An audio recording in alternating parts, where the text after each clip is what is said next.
All right, so we're going to talk very briefly about where we're at with the special master and with Trump, and then whatever else we talk about tonight.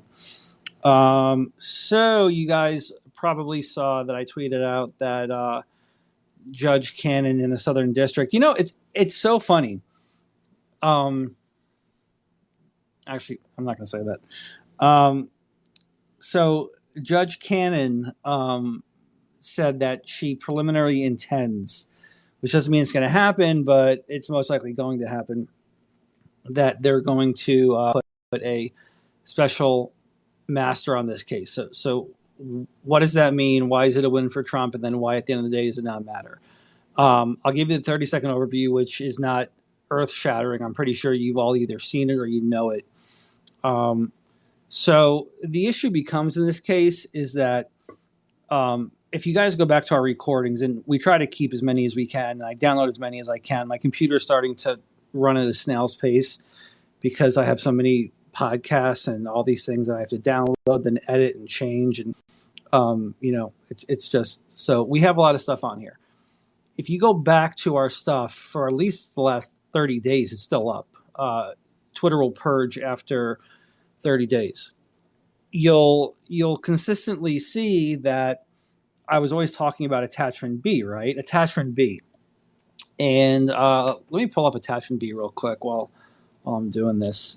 Because attachment B, before we did anything prior, was funky. Let me go to all. I'll get off news and go to all. Let me see here. FBI document cloud, just randomly clicking on people's stuff, getting viruses. All right, so attachment B is what they put out initially, right, before the probable cause affidavit, which came out, which really told us nothing as far as details of what led, like what were the actual facts and circumstances and who were the people that led to this. We don't know that because everything's redacted. There's like 50 pages that are redacted. But what we do know is the first few pages that were not redacted does show that this was a NARA case, right? So it's kind of like a big nothing burger. It's like literally getting back boxes. The problem is that we're going to play kind of Inspector Clouseau here a little bit, but so it's either a nothing burger and they wanted to embarrass him to get boxes back, or you can read in the probable cause affidavit that personal correspondence, presidential correspondence, personal records, confidential records, top secret records, classified records, they were all kept haphazardly. Whether that's true or not, I don't know. Just because some fucking guy wrote it doesn't mean it's true. But if you go back to attachment B, this is what came out like the next day or the day after I was sweating my ass off at Mar-a-Lago. So attachment B says property to be seized. I, as an AUSA, would have given this back to my agent. I've never been a judge. I don't plan to be a judge. Now, obviously, if Trump calls me and he's like, hey, you want to be an Article 3 judge? I'd be like, yeah, sure, let's do it. I get to sit for life and be a judge, right? But, being a judge in general, you're officially like a big babysitter, right? All of the lawyers and parties can't agree and they come to you and they complain to you. You're like being the adult and everything, right? It sucks. But attachment B, I would have never allowed my agent to give with my authority. And as a federal judge, I would have never signed it because there's so much case law about particularity. And attachment B was out from the get-go. They released this. It says property to be seized. All physical documents and records constituting evidence, contraband, fruits of the crime, or other items illegally possessed in violation of 18 U.S.C. 793, 2071, 1519, which we all know is the moving, the mutilation, the facts, the boxes, all that shit. I don't care about that. It says including the following. And I've had some agents write A, B, C, D, E. I've told them to use bullet points, but I told them to be very particular in what they want to get. And some of the newer agents are like, well, if I go inside and I see a bunch of heroin, what do I do? Well, heroin's illegal, bro. Take it. Okay, I go in there and I see another firearm or two. Okay, well, you can't touch that. It's not on attachment B. So you have to apply for another search warrant. We do it all the time. And e-warrants were from like 2015 on, like we switched over to e-warrants. Like e-warrants is very common. Now, I can tell you I've never done one through WhatsApp. So I don't know what the fuck happened there. I don't know why they couldn't get on this on the same website we all use for e-warrants. I have no idea why on a Monday, I think it was a Monday, if I'm correct. I don't know. I have no idea why it was done through WhatsApp. I have no idea why WhatsApp is on there. Judge Bruce Reinhardt may have just used a template, and it may not have been WhatsApp, because these judges and these agents, they copy and paste. So WhatsApp just may have been on there from another one, or it may be this. I don't know. If they use WhatsApp, it's supposed to be end-to-end secure encryption. I don't know about that. Anyone else can talk about that, maybe BY or someone else, but I don't know. Facebook may have a copy. China may have a copy. I have no idea. I've never used WhatsApp. I've used a secure server for our eWarrants website. We do it all the time, and people just click. And for people that are asking, do judges need a notary? Judges do not need a notary. You're affiant, so the agent needs to be in the presence of someone. So usually it's him and his supervisor. And they will, first the affiant will sign, then the supervisor will sign as a witness. Then it will go to the judge will sign off. But it's all done through e-warrants. So attachment B goes on to say, and really it's paragraph A that is the big problem, which is why the special master doesn't really matter in this case. It says any physical documents with classification markings. Okay, so I don't even know what classification markings means, right? I mean, that wasn't defined prior. So classification markings, along with any containers / boxes, including any other contents, in which such documents are located. Okay, so we start there. What are the classification markings? This person doesn't talk what classification markings they're looking for. If there's a check mark on a box, does that mean that box is viable? I don't know. He doesn't talk about classification markings. Then it goes on to say, this is the bigger part. So I'll read part A again. Any physical documents with classification markings, along with any container / boxes in which such documents are located. Here's the big problem. As well as any other containers / boxes that are collectively stored or found together with the aforementioned documents and containers / boxes. You can't do that. Like, you literally cannot do that. So that's like saying, if let's just make it, very simple, forget the classification, declassification, documents, papers. Let's just make it really simple. Let's say there's 2 boxes. One box has a bunch of heroin in it. Okay, you can take that box. According to this attachment B, that means the box next to it, which you haven't even looked in yet, you can take. You can't do that. You cannot take stuff that is not particularity of why you want it and instruments of a crime. You just can't not take a second box. That second box may have heroin in it. It may. It may very well have someone's clothes in it. You just simply cannot scoop up boxes the way it did in this case. So that's the problem. Is now, does Trump and his people there have an itemized inventory? I would hope so. I would think so. I don't know. The way they wrote it out afterwards was that this stuff, when they went in there March 20th, little, I guess we'll call this kind of like a sneak and peek, was that they saw all this stuff intermingled. So the problem is that you have a special master now who's going to go through all this stuff. Now, whether stuff has been taken away, people have been saying that, right? Has stuff been taken out of the boxes? Are the things they want removed? Possibly, I don't know. If Trump has an inventory that says there's, 1,000 documents in box A1, and when the special master goes through it, there's only 912, well, we have a problem, right? So there's going to be discrepancy in that. So we have to wait till that comes. But here's why I don't think the special master matters. Because of the way attachment B is, I do not think. First off, I don't think this is a criminal case. We spoke very briefly on the press conference, which I think it was Leslie or Linda. I forget her name, and I apologize now, but she knows much more about this than I do.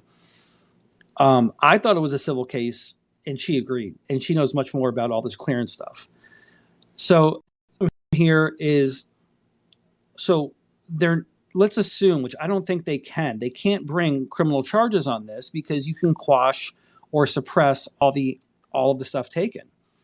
So what was the point of going in there? Well, now it's really one of two questions.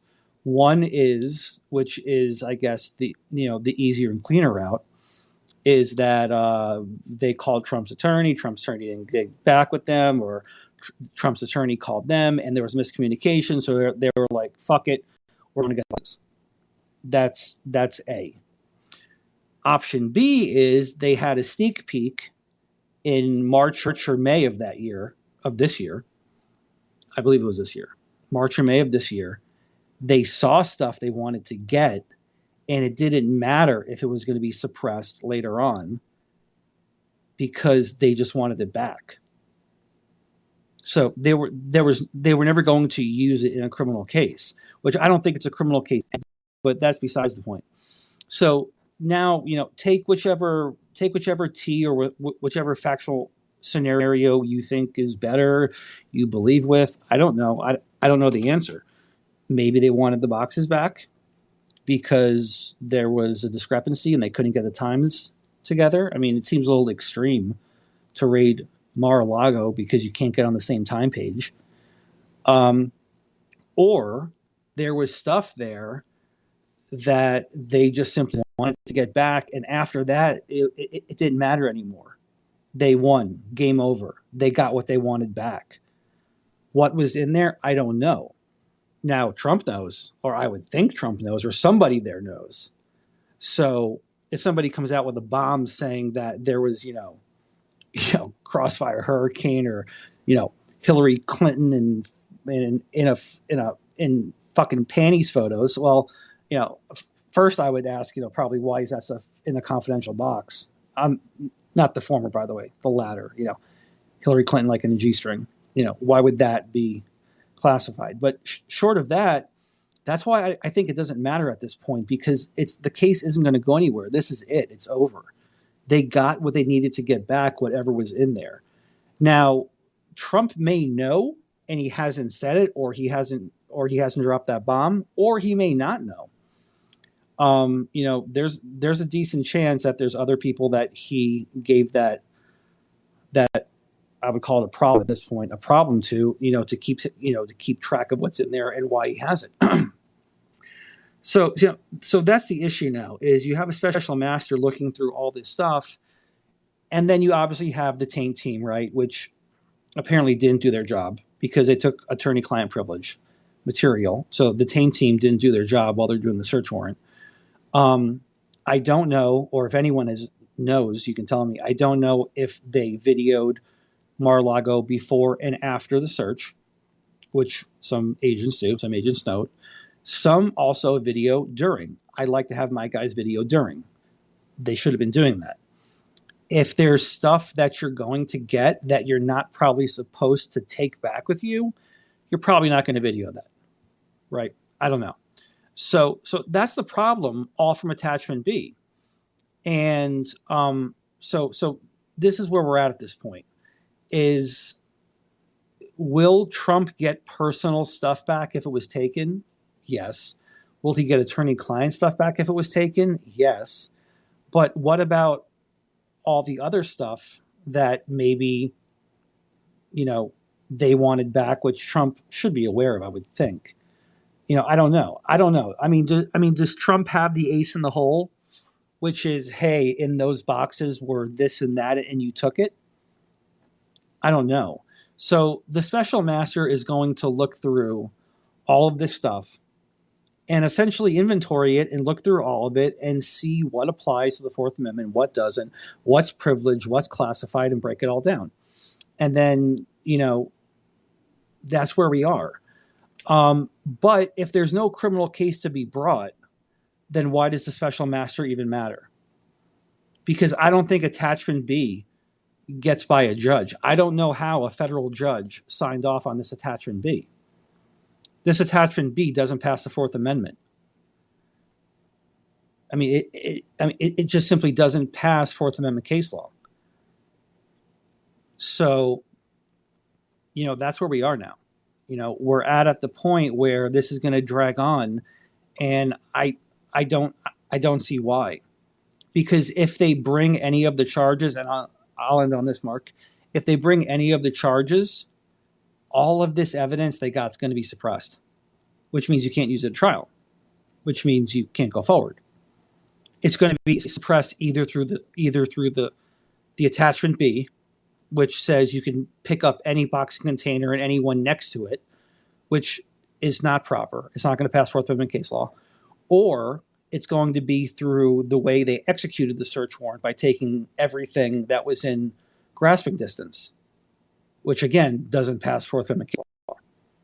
So when you don't pass Fourth Amendment case law, you have nothing to present to a jury. And if you have no documents to present to a jury, you have no case to present to start with. So with that being said, I will heed to Mark and Julia, and then we'll go to Michael. Yeah, thanks, Crypto. So remember when this all first broke, the Mar-a-Lago raid, and I said, I said, guys, this is a tough one to say, but I said, but I'm actually hopefully optimistic that this is a political mudslinging. It's a hijack of the DOJ, but not for real criminal intent, right? Or criminal justice intent. Rather, make him look bad, maybe get back something you want, maybe A and B both together. So that was my hopeful, optimistic, is say, listen, if the DOJ is being weaponized, I hope it's being weaponized politically versus actually with the serious intent to get a criminal conviction, to get Trump in jail. I just think that's embarrassing. I think it's inappropriate from what I know. Now, with that, I want to pick your brain a little bit, Crypto, because we talked about your experience and attachment B. You said it, I agree. I don't look at these things. I don't type these things, but I'm just the guy over here completely agreeing with you that it's pretty weak. It doesn't seem to balance well with the Fourth Amendment. So I guess here's the question: is how often does, for lack of a better term, shitty applications for search warrants get signed? And then the question is, I think if it happens, if they do fall through the cracks and shitty applications do get signed, I guess the next question, I'll get ahead of myself, is, Bruce Reinhart, the magistrate that signed it.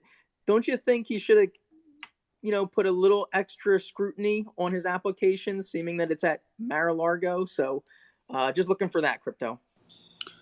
Right. So do shitty applications or do shitty probable cause and search warrants get signed off on? Yeah, of course, right? We're looking at one. So yes. Two, yeah, I mean, this obviously came from Maine Justice and with Merrick Garland, and it went to the U.S. Attorney for the Southern District of Florida, Tony Gonzalez, because all of my friends who work at DOJ still, none of them were in the loop about this. So this was at the highest parts. And yeah, Reinhart should have looked at this and said, you know what, this is probably going to make the news. I'm pretty concerned about attachment B. I mean, I've had judges say that to me. I've had magistrates say that to me. I've had magistrates say, I'm not going to sign this. Right. And I thought it was fine. And they've told me they're not going to sign it. So, attachment B, the way and again, I don't do documents like this. I would do, my stuff was gang stuff. It was guns and drugs. So our only big broad term would be, any obvious in plain view, obvious illegal narcotics, right? Because if you have cocaine, you can't get a prescription for it. It can't be legal. If you have heroin, you can't get a prescription for it. Things like that, right? Obviously, if you got a shitload of oxys around the house, well, where are they? Are they, does it have your name on it? Does it have someone else's name on it? Have you been smurfing? Do you have an organization where you're buying pills from other people? Things like that. But my attachment B my agents, whether they used A, B, C, D, E, F, and G or bullet points, we would put in order what we wanted to get. So through Snapchat or Instagram or talking or having CIs or UCs in the house, we would put down what we were looking for, like a black Glock 5, and we would have experts who would be able to look at these pictures and identify them, and oftentimes give the model. So black Glock firearm, gray Sig Sauer, whatever it is, we would put it down in particularized order of what we're looking for. So again, this one, attachment B, paragraph A, really, in my opinion, shouldn't have been signed off on, regardless of what the probable cause affidavit says, because attachment B talks about property to be seized. It's supposed to be particularized. This is not. I don't know how many other ways I can say it, but when you say any physical documents with classification markings, now maybe that part is defined somewhere else. Let's go with that. Let's give them the benefit of the doubt that that's defined somewhere else. Along with any container/boxes in which such documents are located. Okay, I get it. As well as any other containers, boxes that are collectively stored or found together within. That's not how it works. That doesn't mean that you find a gun in my closet, which means you take my entire closet. You take the gun from my closet. You don't take my fucking closet, right? I'm trying to make it as simple as possible for everyone. I mean, I think we all get it. So yeah, this is where we're at. So I know of judges that would have never signed this. So, but Bruce did. Yeah, clearly. So I guess, Crypto, I'll just say this before we maybe move on to Julia or anything else, is that it sounds like you're leaning more towards my initial optimism that this is political, because if they simply wanted to A, smear him, or B, collect documents, or A and B both, but not hit C, which is develop a well constitutional, well due process, consistent criminal case, it looks like it's pretty ugly so far. Am I right? Yeah, but the other thing is, which I take credence in what she says, because just because she has her ear to the ground, Julie Kelly was talking about an indictment before this ever happened. So this may have been just a political hit job / get boxes back, and there could be a J6 conspiracy to commit sedition sitting on someone's desk that's been sealed. So this could have, just because this puppy's not making its way down the criminal train doesn't mean that there's not another one sitting around up there. And again, this is just a search warrant. This isn't a true bill of indictment. So, again, Julie Kelly from a while back now has been saying that's coming, and that was well before any of this. And from speaking to Miss McAdoo, who was in our space last time, and Shipley, all of us tend to agree that whether it's personal or political, this search warrant and the probable cause, which we don't see much of it, doesn't pass the smell test for the Fourth Amendment. So if this very well could be a red herring, like, oh my God, they raided Trump, and then they indict him and they arrest him on J6 or something else. But it's not going to be this. I mean, that's what I think. I don't know about the rest. I trust what Julie Kelly says, but I just don't have the time or the energy to look into what they're doing or try to find out what they're doing every day over at DOJ over there. So there very well may be an indictment, but it should not be from this, because if it comes from this, the first thing you're going to get is a motion to suppress. And if the motion to suppress is heard, which it shouldn't be heard by Bruce Reinhardt, because yeah, he's the one that signed it. He's the one that signed it. So it probably shouldn't. Gonna do so. Yeah. It probably shouldn't go before him. Signed it. Right, and and a motion to suppress, should be heard by a district court judge, not a magistrate. So, he may very well get perp walked into the Palm Beach County Jail if and when he comes down here for the winter, but I don't believe it's going to be on this one. So I don't know. Mark, anything else before we move on to Julia? No, I'd say he did get his passports back, so they already did overreach, and I jokingly say it, but crazier, guys, we're really in uncharted territory here. Imagine if he does go to a country that will grant him some asylum, and he runs his campaign from there. If he has an active warrant, it would be wild, crazy. I don't think it's gonna happen, but it could. So Okay, so you mentioned that last time. yeah, I'm serious. And I know you Why are. snatch up his passports? And it's so fucking ridiculous. Could you imagine? Could you imagine? No, I can't imagine. Where is he going? Could you imagine just a few weeks ago that Mar-a-Lago is going to be raided for some boxes of some documents that just need to go back to the archives? Well, that's not turning out what it was, though. It wasn't just boxes that had to go back to the archives. But you mentioned a couple of them are. I mean, it won't happen because Trump's not going to go for those optics. Yeah, well, but what optic would he prefer? The optics of going to Palm Beach County? I mean, maybe he would. Yeah, he would love to run the campaign from jail. It would be like a Martin Luther King or Henry David Thoreau type of protest. It would be great. Would he be allowed to have a cell phone and an adequate charger? I think if that's the case, he probably would prefer that optic, right?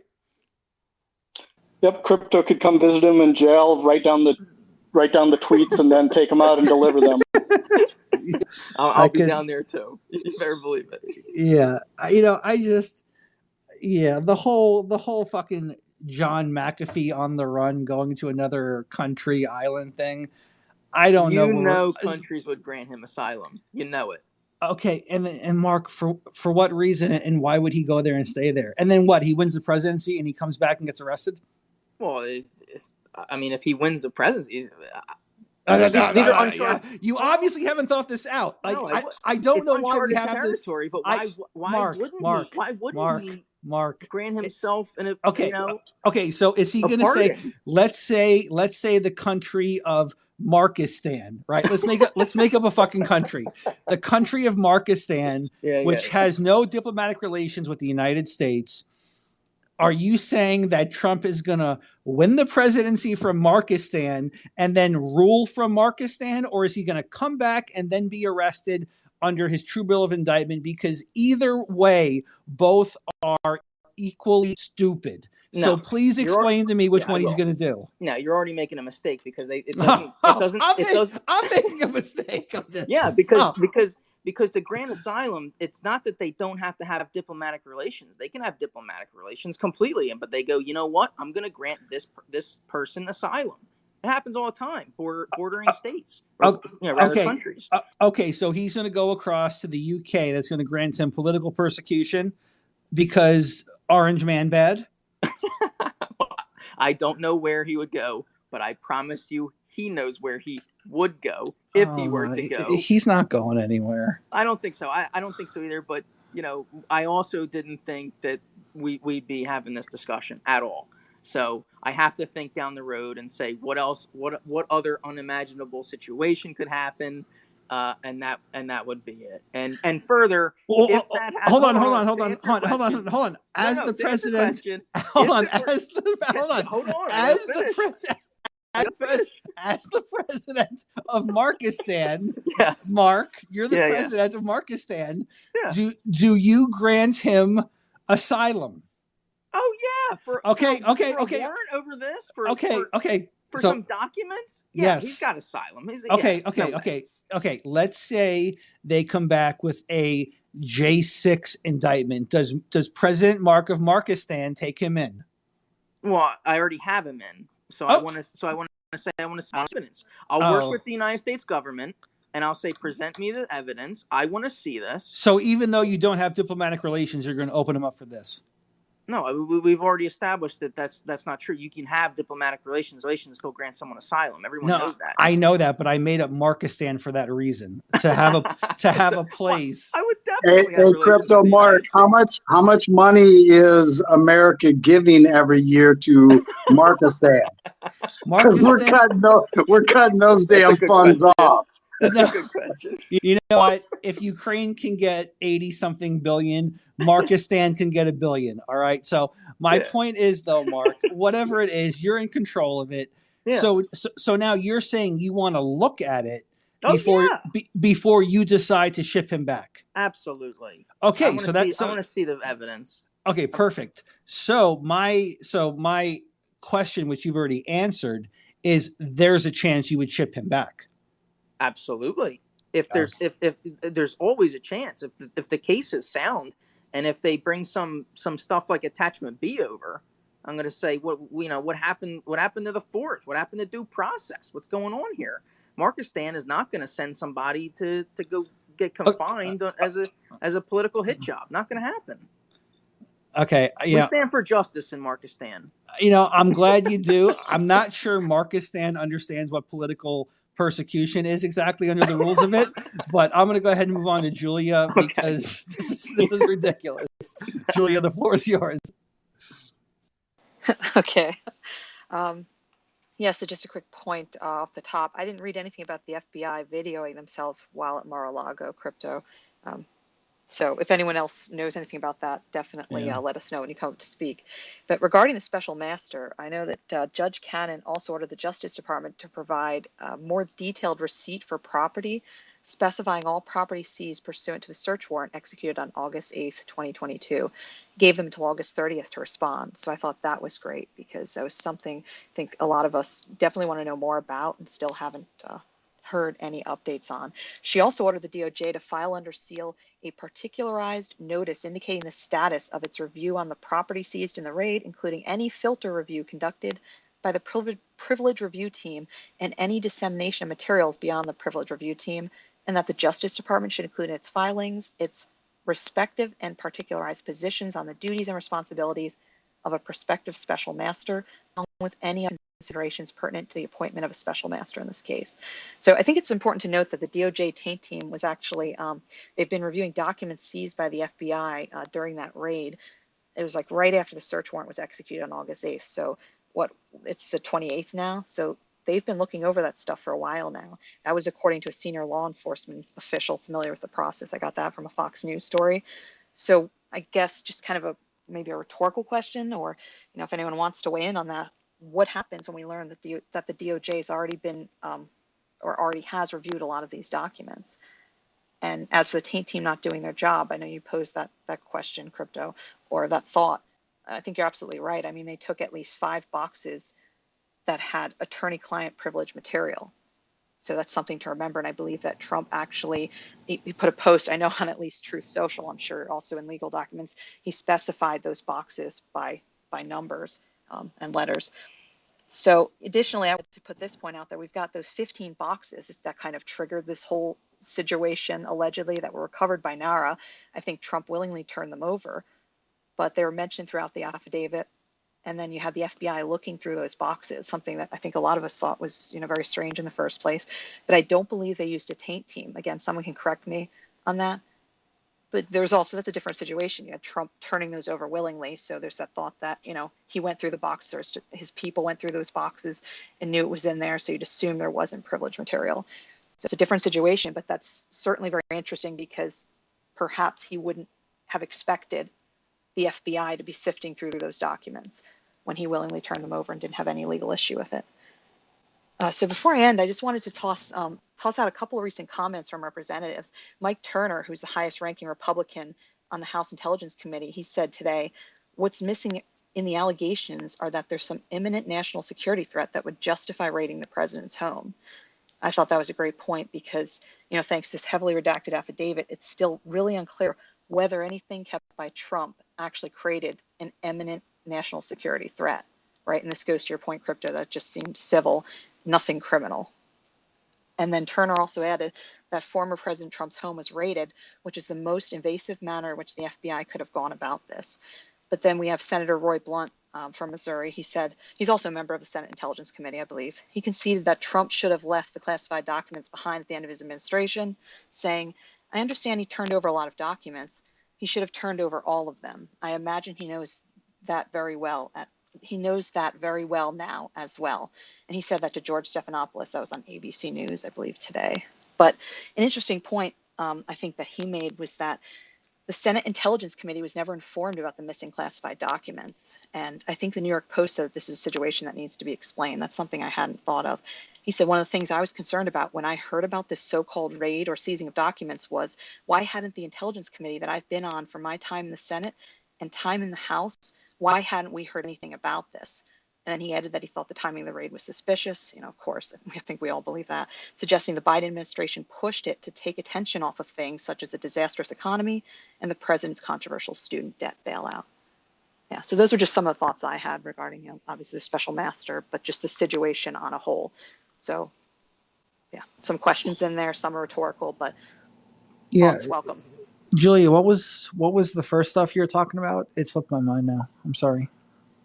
I talked about the special master, said the FBI videoing themselves. I didn't hear right. anything about that, which was something you had brought up. Talking about the Judge Cannon saying the detailed receipt for property, that was also, she ordered the Justice Department to provide that. And then right. So the detailed receipt wouldn't be needed if A, attachment B was properly written, and B, if they wrote a proper inventory receipt when they were done, as opposed to just putting boxes together with, I don't know if they were labeled that way or labels they gave them. But the other thing is, I'm surprised Cannon didn't put a stay to anything done by this taint team, because at this point, nothing should be done without all parties and a special master. So you have essentially allegations, which are enough at this point to at least stop it. We're not in a criminal proceeding. You have allegations here that attorney-client privilege material and other documents that were never on this vague and overbroad attachment B of the search warrant were taken. I don't know why Judge Cannon has not stayed anything that is being done by anyone, because they should stop right now until all parties are involved. BY, go ahead. There was one other interesting part that Julia said, which is that Judge Cannon told the FBI to turn over what they've done by the end of the month, meaning that she's going to make the FBI say in their own words whether they followed the original Judge Reinhardt taint team orders. So if they broke that firewall, they will basically have to swear to her, tell her that they did or didn't. So I think she's kind of putting them in a squeeze play to give her the rope to hang them. So let me ask you, BY, just to follow up on that. If they were to lie and say they did X when they did Y, which I've had agents, I mean, most don't, but some do. What would prevent them from preparing an affidavit that said they complied with it when they didn't? Yeah, they're pretty scared to do that because the consequences are so harsh for that lack of candor thing. What they're more likely to do is say that they made a mistake and that it was an honest mistake, and then she'll be in the tough situation of, well, they didn't do what they were told, but they admitted it and said mea culpa. So that's the game they played in Russiagate over and over again. Like even Rod Rosenstein, when his people when they redacted things that were completely not classified and not protecting anybody, he just kept saying, well, these are just like, I've got 200,000 employees and I can't watch them all the time. And so that's the way they're likely to go, because they don't want to actually caught and approvable. So, but it's a great question. Interesting. Yeah, so they either go with the Peter Stroke way of just fucking lying on a FISA warrant and just continue on lying, or we have what we call, I guess we'll toss in the old good faith exception. I didn't know, it was a mistake, I'm sorry. Interesting either way though. Michael Dean, I could have swore you were the partying blonde-haired kid, man. I can't believe that was I can't believe that wasn't you. I was trying to throw the image of us three in Little League with you with your mask on up into the top, but I couldn't figure it out. But no, that wasn't me. So my question is, if I can explain it correctly, the people that are CC'd and or involved in whatever group of documents, can those people then be included, I guess, and or then interviewed and or investigated? Does that make sense? Give me one. Give me So one let's second, say that Michael. it's some document that deals with something that's, let's just call it top security, whatever, because these documents aren't, I'm guessing, aren't just documents that are just something, whatever. They're like documents involving a program or a, something that took place, maybe his trip to Korea and the travel route. Who freaking knows what's in there, right? That he wanted to keep. But if it's something that the F or whoever finds sensitive material, and the people in that are CC'd on it or involved in that document, let's say it's Nunes, let's say it's Kash Patel, let's say it's these types of people in his administration, can they then go after them and say, do you have copy? I mean, of course, I'm making up something like, to broaden the search to create more of kind of a muddied water narrative to lengthen this out over 5, 6, 7 months. All right, And I don't know if any of that made sense. So I'm just trying to regurgitate it. So you're asking if they can use what happened here and essentially expand their scope through a subpoena power or otherwise to other parties? Is that the really short because version the of it? reason I'm doing this is Bongino, and he usually is pretty good when he goes, trust me on this one, mark the date, blah, blah, blah.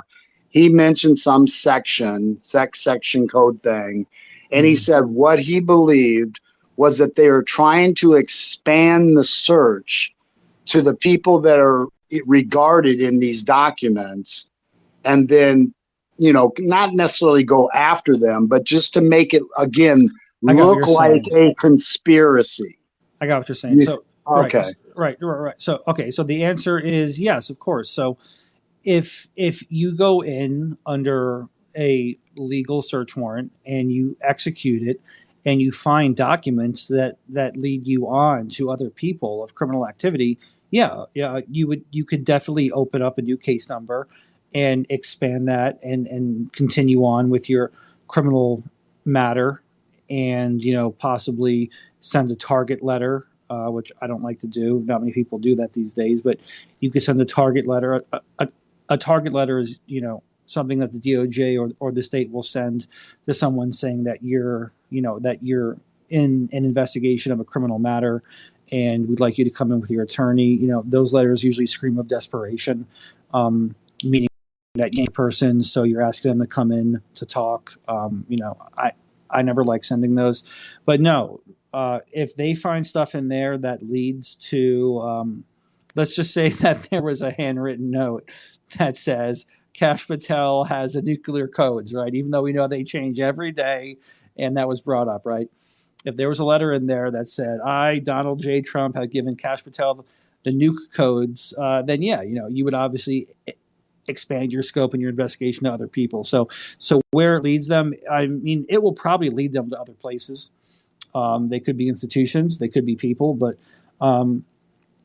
that's assuming we're in a legitimate criminal matter, though. If it's just a ploy to get documents back and just make fun of the president and just embarrass him in front of midterms, and that's why I think we're going to be spending an exorbitant amount of time and resources on documents that ultimately at the end may not matter.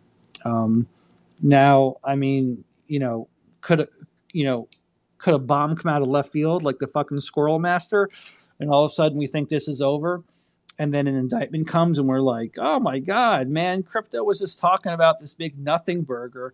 Well, I'm pretty sure that indictment's not going to be coming from this. I mean, they may have some bullshit technical J6 of him, inciting a riot or whatever the fuck they want to put down that technically meets the elements of a crime. But if there's a true bill of indictment, it's most likely. I mean, I don't know I don't know how to put numbers on things. I'm an attorney. It's not coming from this. And if it does come from this, it's going to be suppressed and tossed almost automatically. There was someone in here before because I was looking at the tweets, and there was someone who I was going to bring up, potentially Sean, and potentially Sean wrote in our thread here, I was an assistant prosecutor in the boonies of Ohio, and this warrant wouldn't fly. So that's what he wrote. And, I'm trying to read what people wrote.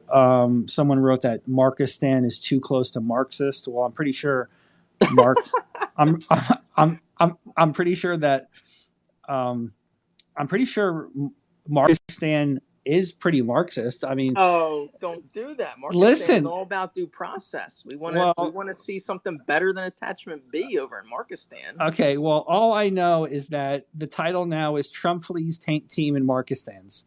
So that's our title. And if you don't know what a taint team means, you probably read the word taint and think we're doing something weird in here tonight. This is awesome. Yeah. So, I just like to say, guys, that in Marxistan, Mark, it's Marxistans. Marxistan. Get your fucking country right, bro. It's Marxistans. That's my accent. It's my Marxistan accent. Okay. So, but no, we're like I try to tell Canada they had a chance to be America 2.0. Here in Marxistan, we just take the Constitution and leave it there, right? So it's a little country, but it's a promising country, and we just care a lot about due process here in Marxistan. So that's great to hear, and I'm going to kick it right back to you. Can you just give, because we're about we're 185, 200 people in here. Can you just give the people just like a 15-second version of the Marxistan's Constitution? I'd like to know about it. Thanks. Oh yeah, well it's all founded in the Bill of Rights. We basically took that opportunity that Canada had just a couple months ago with America 2.0 and adopted it here in Marxistan. So. We look at the Supreme Court cases that, follow the Constitution, and we say, we like America's Constitution as written, and we don't like political, we don't like cheating. Okay. So we take integrity very seriously. That includes elections, and it's, is it a democracy? It depends on how you define it. I would call it a republic. There's definitely voting, but due process, integrity, those are the foundations of Marxistan. So we will not be extraditing Trump unless we see sufficient cause that there's a relevant chance that he is actually a criminal, and we haven't seen it yet. So we'll see what the U.S. government presents. Okay. Now, just so I'm aware, do you have your own constitution, or have you just adopted the United States Constitution? Oh, we took the U.S.'s and said we concur times 10. Got it. Okay. Yeah. And can you just very briefly for the next 10 seconds give us the upper cabinet, because I know you obviously can't run the country alone.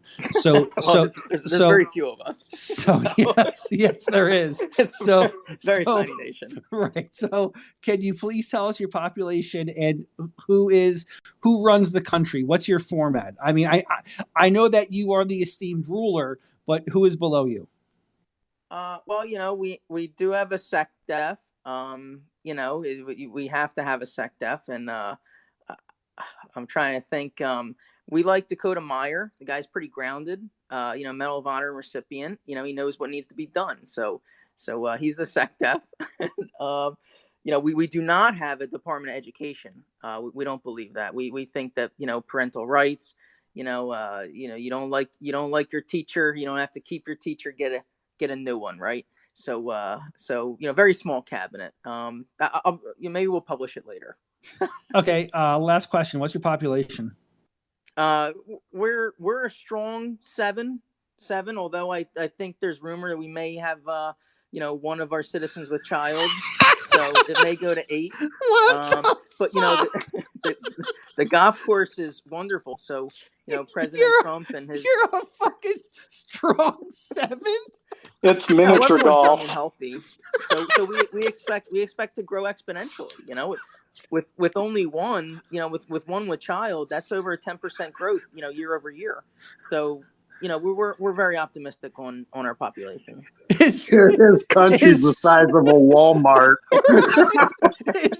Is everyone with child with your child? Oh, well, we to be determined.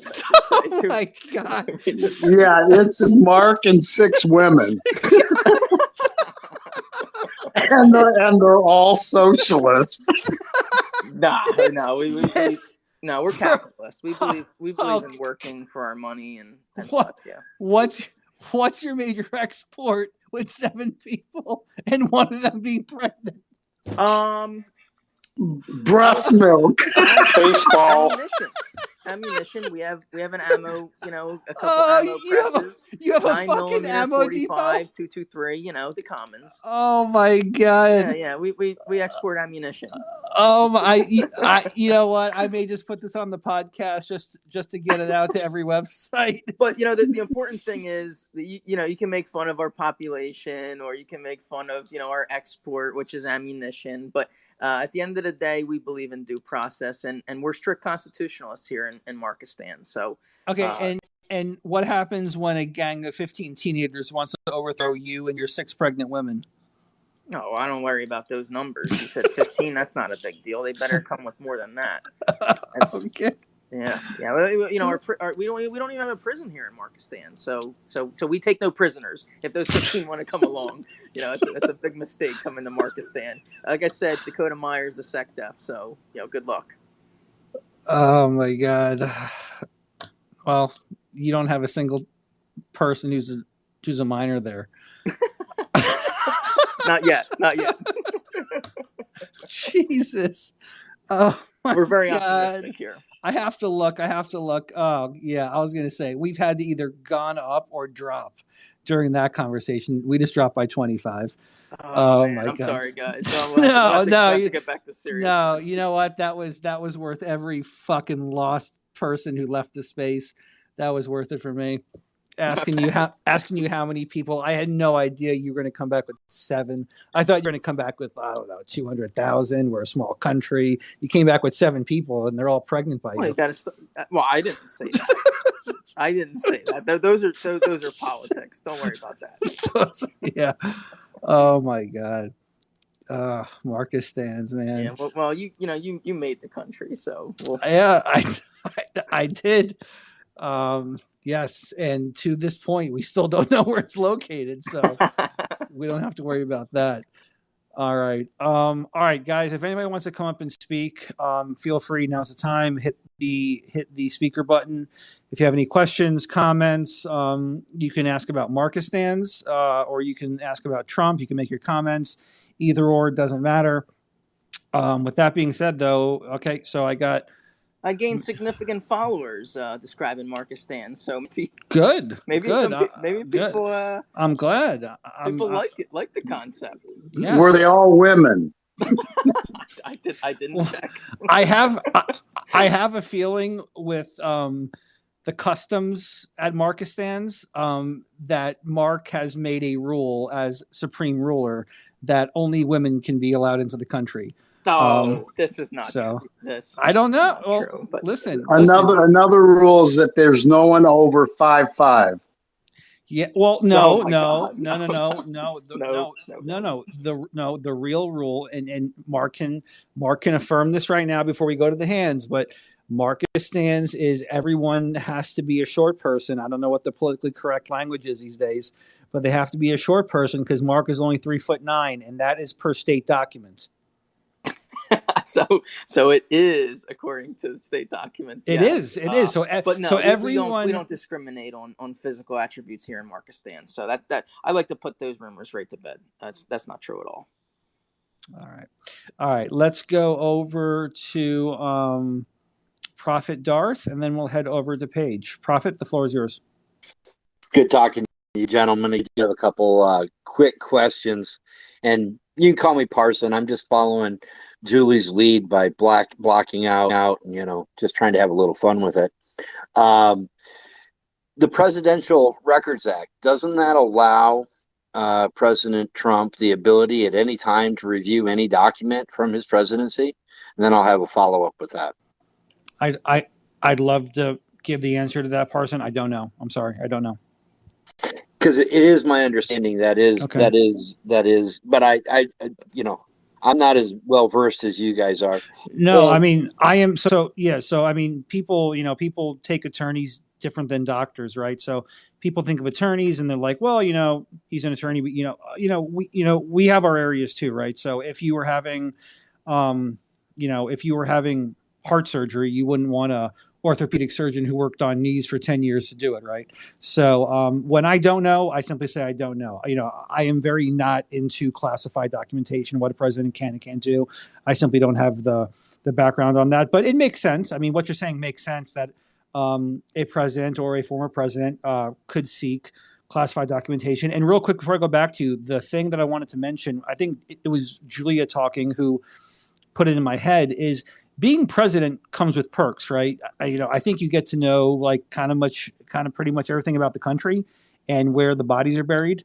So I wonder if they keep fucking around with Trump, if he says some things that, remember when George Bush had that off the mark comment of, if they ever knew what we did, they would hang us in the streets or some shit like that. I would assume after 4 years of being in office, they probably tried to hide as much from they could as Trump, because, a lot of his staff and a lot of people there didn't like him, or they didn't he didn't work with them. He didn't play well with them. They didn't play well with him, whatever it is. The bottom line is, after 4 years of being the president, I would think, and I'm not talking about aliens or UFOs. I would love to hear about that if we know, but I'm talking about like real governmental shit, like that they really don't want to come out. So I would think at the end of the day, it's like a play on words here, but Trump has the Trump card. I would think he would know our true secrets and stuff that has never been brought out to the public, because there is that stuff hanging around, especially in the amount of time we've been here as a nation. So which is why we spoke about the word we're not going to talk about, that someone may want to hurt him or something like that. So I don't know, but back to you, Parson. So my follow up is, do we have any confirmation that they requested the surveillance system be turned off? And I just wanted, as being an expert in the field, and I do want to say this, because I constantly, if you go on my wall, I constantly criticize the FBI. I am talking about the bureaucrats. I've worked in my field for many years with field officers, working, special task force on bank robbery, credit card fraud. I've worked with the Secret Service in similar type cases. So it's not these guys out in the field, they're pretty smart, and I could tell some pretty good stories. And I will get that video up of the young men I told you about, that they were almost going to, try to hang out for a rape that never occurred. But people should know, in recorded space, and there's a lot of people here, I'm not going to give away trade secrets, but we can today install systems where somebody came in personally thinking, they're going to target the recording device and things like that, that we can make it look like a system's turned off. They can take the recorder. We still have everything. And, I just want you to kind of, when you're thinking about protecting yourself, find a system integrator that knows how to do that, to do it. And if they don't, then DM me. I'll hook you up. But do we have any confirmation of whether they did force them to turn off the surveillance system? And it just seems like there'd be, some implications to that.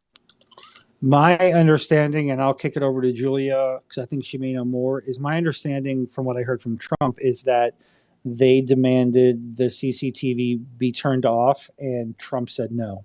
That's what I read somewhere. But Julia, what do you know on that? Yeah, when they arrived at the property, they just asked that the cameras be turned off, and his team that was there on the ground said, no, we're not going to do that. I assume at that time the lawyers had arrived So I believe they were the ones that refused to do that. And then they just went forward with the search and did not turn off the cameras. So, but then I believe they subpoenaed the footage, if I'm correct on that. And so, Yeah, that's where that stands. That's all correct. And they subpoenaed footage even like 60 days beforehand to the current time to try to find out if people were so-called messing with documents or going in that room. It was all very shady. I'd like to speak on that part if I could, because I've been involved with several cases. It's your Fifth Amendment right against self-incrimination. I have had clients that have refused video to law enforcement for murders that occurred on their properties. I'm not going to get into details, and that has stood. So I'd be interested to see how that proceeds, because in our industry, as it is now, that is owned. That is a personal, private testimony, and this goes all the way back to Richard Nixon. By the way, Nixon took it all, even after he left office. He continued his case because they still tried to force him on tapes. He was suing against the tape request. He won that particular case, and that's where this stands. I'm just speaking from 28 years of experience. I've had plenty of clients, and I tell them, you never hand over a hard drive to law enforcement. I got a lot of nightmare stories when clients have done that and found themselves getting tickets for serving minors. It is sacred. Your surveillance, that's your personal testimony, and you can't be forced to testify against yourself. That's all I'm going to say. Yeah, I agree. That makes sense. And, like anything else, I'm sure Trump and his team have seen it, and, they can make a strategic decision to assert the Fifth, or they can go ahead and blast it on YouTube. Either one's fine with me. But, yeah. Great point. Much appreciated. Let me head over to Paige, and then we'll head over to We the People. Hey, Paige. Hey, listen, you mentioned at the very beginning of the spaces that something about having a prescription for cocaine or prescription for heroin. I was just wondering where I can get a prescription for fentanyl for this migraine I've had all weekend, or if I need to go to Marcus Stands to get it. Thank you. Love you guys. Sure. So what I said was you can't get a prescription for cocaine or heroin, which is why you can seize it. Now, now fentanyl, though, you can get a prescription for, even though people are dying left and right by, getting the China version. You actually can get it in the hospital and Schedule 2, so it does have medicinal benefits. And I'm pretty sure if you reach out to Marcus Stands, what Mark King, Supreme Ruler, wife and child of 6 didn't tell you is that not only is their main export ammo, their main export is also fentanyl. Excellent. But now what I would do though, Paige, is I would have an expert with you, because I have been personally ripped off by Mark before with bad fentanyl. It turned out to be baking soda. So I believe the amount. Then I'll take the gentleman that spoke before me I'll take him with me. Thank you. Perfect. The amount of disinformation that I'm hearing about Marcus Stands. This is not disinformation. No, listen, it's fact. But no, listen, the United States. I think that. So listen. The other thing I thought of was Chuck Prather when he was blowing his gasket when this first happened. He said, bottom line, they just want to perp walk him with cuffs on because they have nothing for the election. That's all. He said. They just want to try and perp walk him in public to try and shame him. That's in thoughts. Well, no, I mean, I think that's a possibility, but you have to get to the perp walk first, and this one isn't meeting the test. Now, is there another one? Possibly, maybe, but they're not going to perp walk him on this one, I don't think. And Mark, I realize you're in a separate country. Let me bring BY back up. I realize you're in a separate country, so I'm not sure if Markistan is part of the International Court of Appeals or the International Criminal Court. Of course not. Right. Which you're not, and either is the U.S. So I can say whatever I want, and you can't do shit about it. Exactly. So I would appreciate it if you stopped giving me baking soda when we did our transactions, please. Well, the amount of disinformation when it comes to Markistan, guys, listen, is simple. We've pretty much taken everything that our founding fathers in the United States had laid out before us, and everywhere where the United States went wrong, okay, later turned out to be wrong. Okay, I'm talking Supreme Court. We're just doing a little bit better here in Markistan. So we don't even have scheduled drugs here. If you like your drugs, you can keep your drugs in Markistan, and if you OD, then you die. And if you can, chill out on the couch and watch some TV, more power to you. So, very, very, in the United States, you call it like libertarian, I think. So very, Yes. very libertarian-like here in Markistan. Right. So I guess let me ask you: have you had any ODs between you and your 6 wives? I don't have 6 wives. I'm single. I'm not married. And I know that's the rumor going around because there is one of our citizens with child, and we're very much looking forward to increasing our population by more than 10% with that one baby. But what was the question? I'm just so distracted by all this disinformation. It's hard to keep up with, but I do my best. Okay, well, I mean, we know that you have baking soda. I don't know what else you guys eat there. Maybe you eat trees and berries and bark, but I don't know. But no, we have wonderful farmland here, and tons of fruit, and of course we love meat. We're a bunch of meat eaters here in Markistan, but we whatever you want, we have it here. Right, but the problem is you get it from us.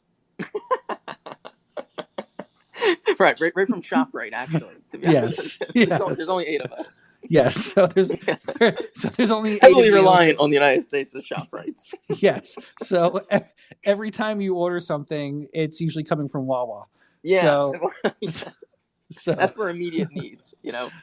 All right, we're gonna head to We the People. Go ahead, bud. Yeah, I just had a general question regarding, if you look at kind of the Durham case, you look at the J6, and then you look at the Clinton trial. These are 3 cases that are live and active. And isn't some of this information that he had on site part of his legal battle? And shouldn't he have a right as a defendant to those 3 cases to have those documents? Isn't that part of, besides the fact he's the president and he's got, unilateral rights as far as, what he can and cannot deem classified and declassified, but isn't there a fear that if he didn't take documents that the government wouldn't give those to him to fight his cases? Yeah, that's a great question. As far as the other cases going on, I'm not in tune with those right now. I've seen them on Pacer. I know there's a lot of stuff going on with the lawsuit he filed in the Southern District.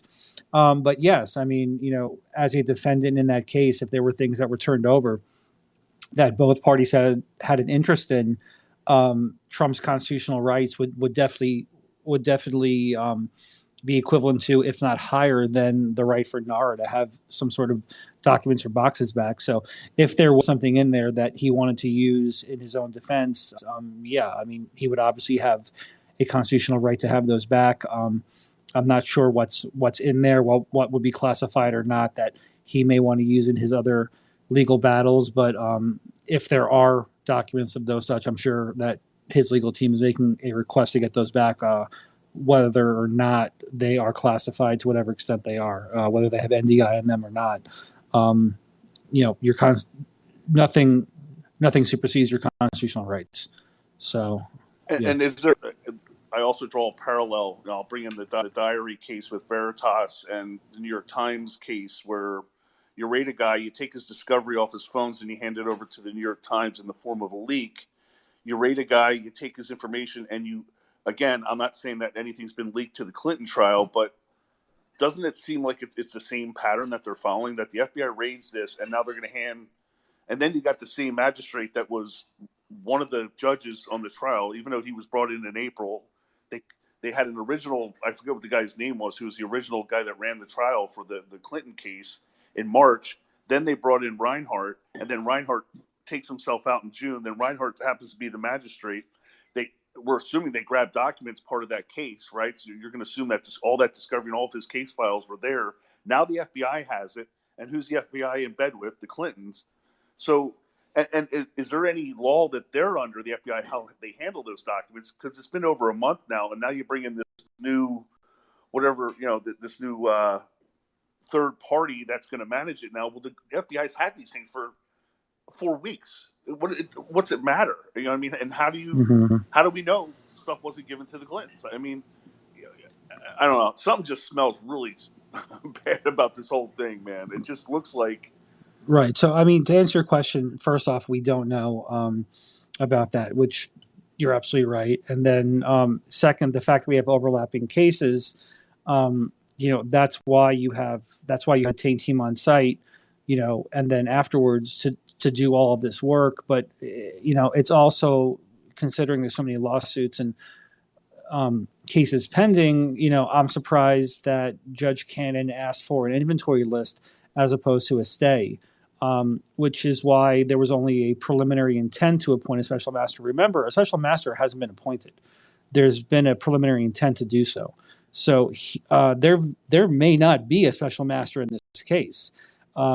However, the first part is for the judge to say that she is intending to do so, to give both sides an opportunity to respond to that.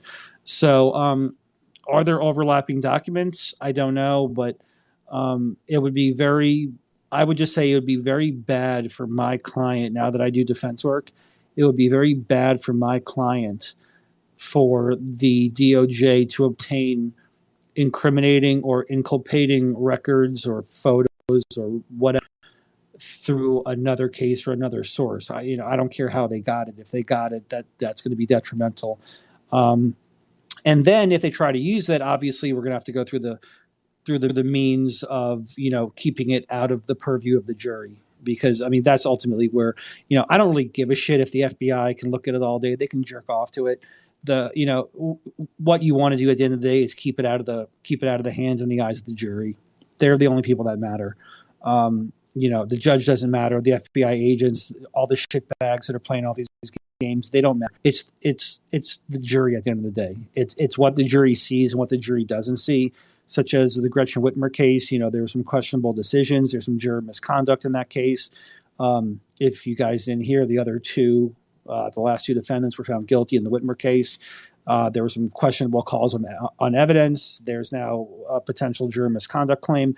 So, jurors are a whole nother league that you have to deal with. And ultimately, they're your decision makers. So what they see and what they don't. That's why it's so difficult when I was a prosecutor, because I was able to see all this other stuff that could never get in front of a jury for one reason or another, whether it was through authentication or predicate or foundation, whatever it may be. I was able to see these things that are posted and go, man, what a fucking shitbag this guy is. Because again, all I did was guns and drugs, right? Gangs, guns, and drugs. But, just because I get to see a snapshot photo of him with a grill and popping off guns, and I know he's a convicted felon and things like that, but I'm unable to get it from Snapchat. They wiped it, or I don't have a foundation. I can't prove when it was because there's no timestamp, right? Just because I see it on Snapchat today doesn't mean the video wasn't taken 5 years ago before he was a felon, right? So these are all things you have to prove, and sometimes you can't lay the predicate foundation to get it in front of a jury. So oftentimes in criminal cases, I can say that a jury doesn't see the full picture of how much of a dirtbag someone is. I'm not referring to Trump in this case. I'm just saying from my experience, what I've done, oftentimes a jury doesn't get to see the full picture. They get to see what we call the trial picture, which is often 5 to 70% of what we know. We know a lot more. We know everything. They see 65% of it. Well, so. Is there a reciprocating law, just like Trump had on how he was to retain those documents? When they came in June, they laid out a bunch of rules. Does the FBI have the same rules when they take those documents on how they get cataloged, who can look at it, where they get stored?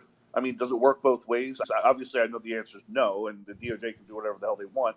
But, I mean, how do we know what was taken and then what this, again, assuming this master gets approved, how do we know that if something hasn't put in there, like I said, and then how do you prove that what was taken is exactly what this master is going to be reviewing?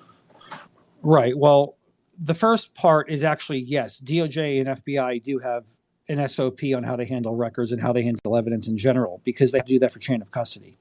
So there is a way to do things, and usually it's actually done by a lot of taping and a lot of initials and dates. That's really how it's done when you're talking about tangible evidence. So if you're talking about boxes, if someone's going to open a box, they're going to cut open the old tape.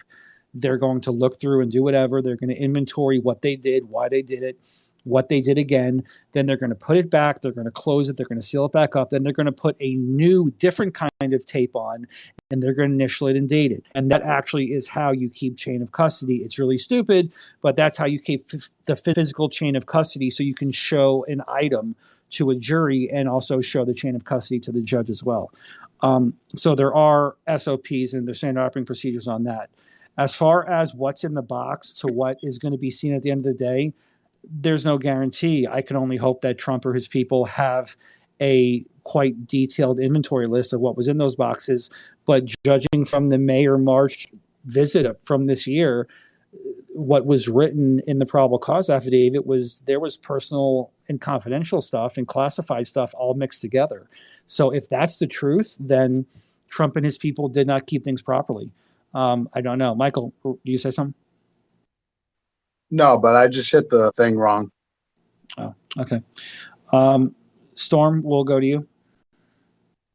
Yeah, I guess my question is, do you believe that these agencies, do you believe they've lost all credibility? I mean, this is like the ultimate witch hunt, but as far as across America, as far as jurisdiction, I mean, is it how, I don't know. I guess that's a two-part question. How do we rein it in? Because I think they've lost all credibility. I mean, do you believe that they've kind of crossed the line here? Yeah, and then I don't know how to rein them in because they're too big and they're too powerful. So I mean, I was a part of DOJ for a long time. They're too big and they're too powerful, and so is the FBI. I mean, they're monstrous. And I don't really work with the FBI too much. I work with DEA and ATF, and DEA is monstrous, and DEA has a blank check. Obviously, we don't like paying drug dealers a lot of money, but we often will pay drug dealers a lot of money until we can get it up to the point where we can, buy enough to do a buy bust and essentially put someone away for a very long time, for 25 years to life. But, the DEA, they got blank checks, so, they're very big and scary agencies, and when the thumb is pointed at you or the thumb is being pressed down upon you, it's a little difficult to maneuver out of it. Most people can't, to be quite honest, which is why you see pleas, and which is why you see these massive sentences. So I don't know. Trump is able to fight it. We'll see where it's. I guess the only question I would have for the group up here, for Julia, Mark, BY, and Michael, which I think we can make a distinction, but I'm just too tired to make it. So I want to ask you guys, what's the difference? And anyone can just hop in. What's the difference between the left calling for defunding the police and the right calling for defunding the FBI? I'm just kind of curious on your guys' takes on that. Yeah, good question. I would say I'll just speak as I think of it. Right. So the left was defunding the police because they didn't like racial inequity represented in arrests and convictions, and also oftentimes they had a problem with certain uses of force. People had problems with all uses of force, right? So I guess that was a more citizen issue.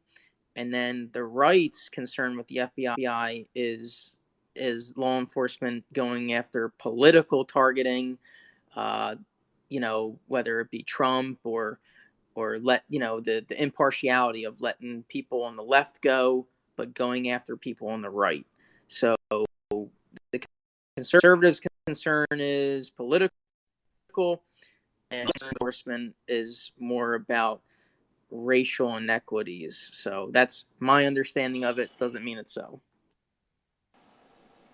Yeah, I don't really think there's a comparison. I'm definitely with Steve Bannon on this because he's addressed it a lot.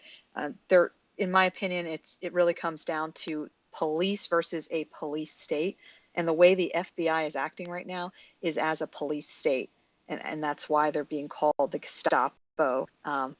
So it's not about defunding, a law enforcement agency. It's about defunding a police state and about standing up to a police state because that's really what they've become at this point. And to me, again, there is no comparison. You can support the police and support funding them and back the blue, but I and I think a lot of others will never support a police state, and that's what this particular agency has become, and you can just see it in their actions.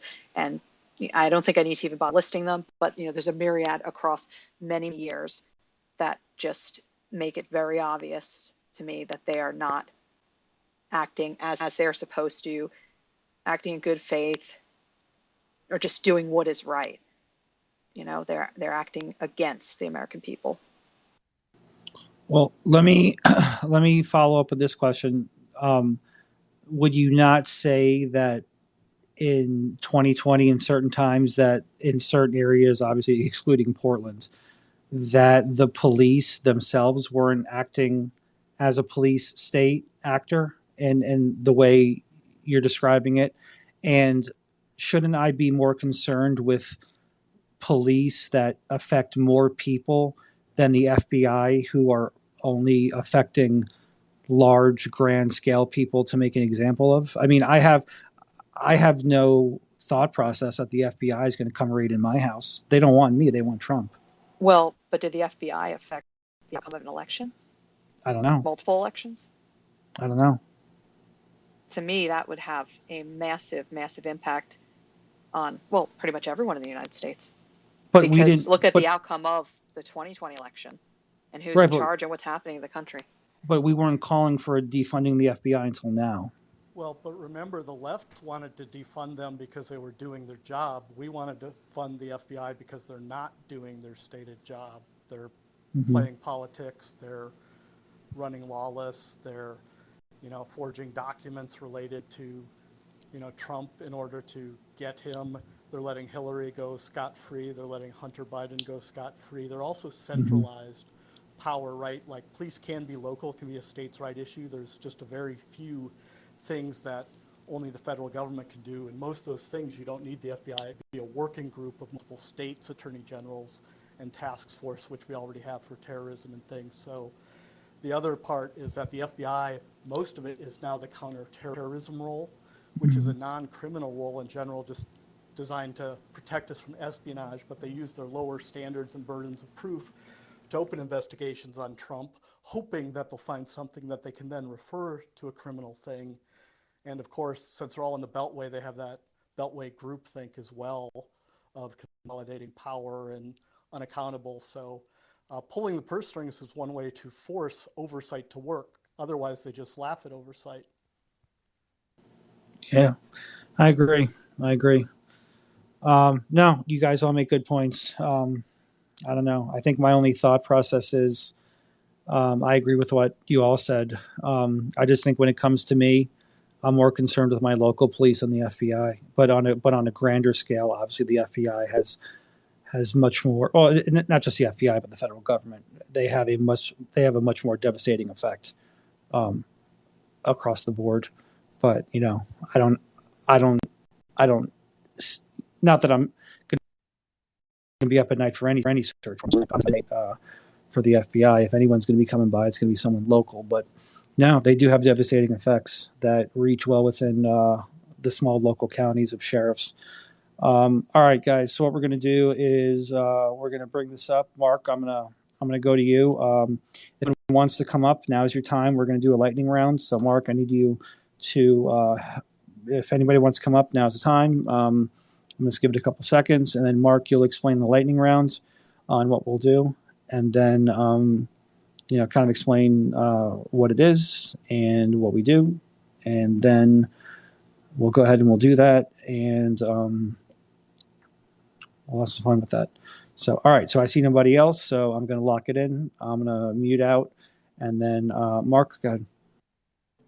Yeah, guys. So lightning round's pretty simple. Is say your piece, make it quick. And if you go too long, then you'll get the monkeys or the turkeys. Both are riled up and ready to go. So, but go ahead and make your piece, and we'll have Julia run the hands. I thought she was preparing the news. Julia, you preparing the news, or you want me to run the hands? Yes, yeah, I'm reading some stuff. Okay, all right. Thanks, baby Yoda. All right, so I'm just gonna call them as I see them. So, Joe. Yeah, just to respond to Crypto Lawyer said he's not concerned about the FBI as much as local police because he doesn't think the FBI influences him. The FBI influences all of us, as we saw from Mark Zuckerberg saying that the reason that he's blocking news is because the FBI decides they're going to wander into his office and start telling him, "Hey, be on the lookout for potential fake news that's going to be coming very soon." And it's hard to believe that they weren't specifically targeting the Hunter Biden laptop story, which, as we know, according to a lot of studies, if that story had been shared just normal algorithm, it would have changed the outcome of the election. So I think we need to, even though they might not be coming to your house anytime soon, I don't think you're really very worried about the local police coming to your house soon either. But the FBI ends up affecting all of us as opposed to your local police. So just wanted to give that thought out there. All right, Joe. Thanks. Go ahead, Ultra Mega Constance. Go ahead. Hey. Yeah, this is a topic that's somewhat near and dear to my heart, unfortunately. So, because I worked in state government, nuclear physics, like out of college, graduating.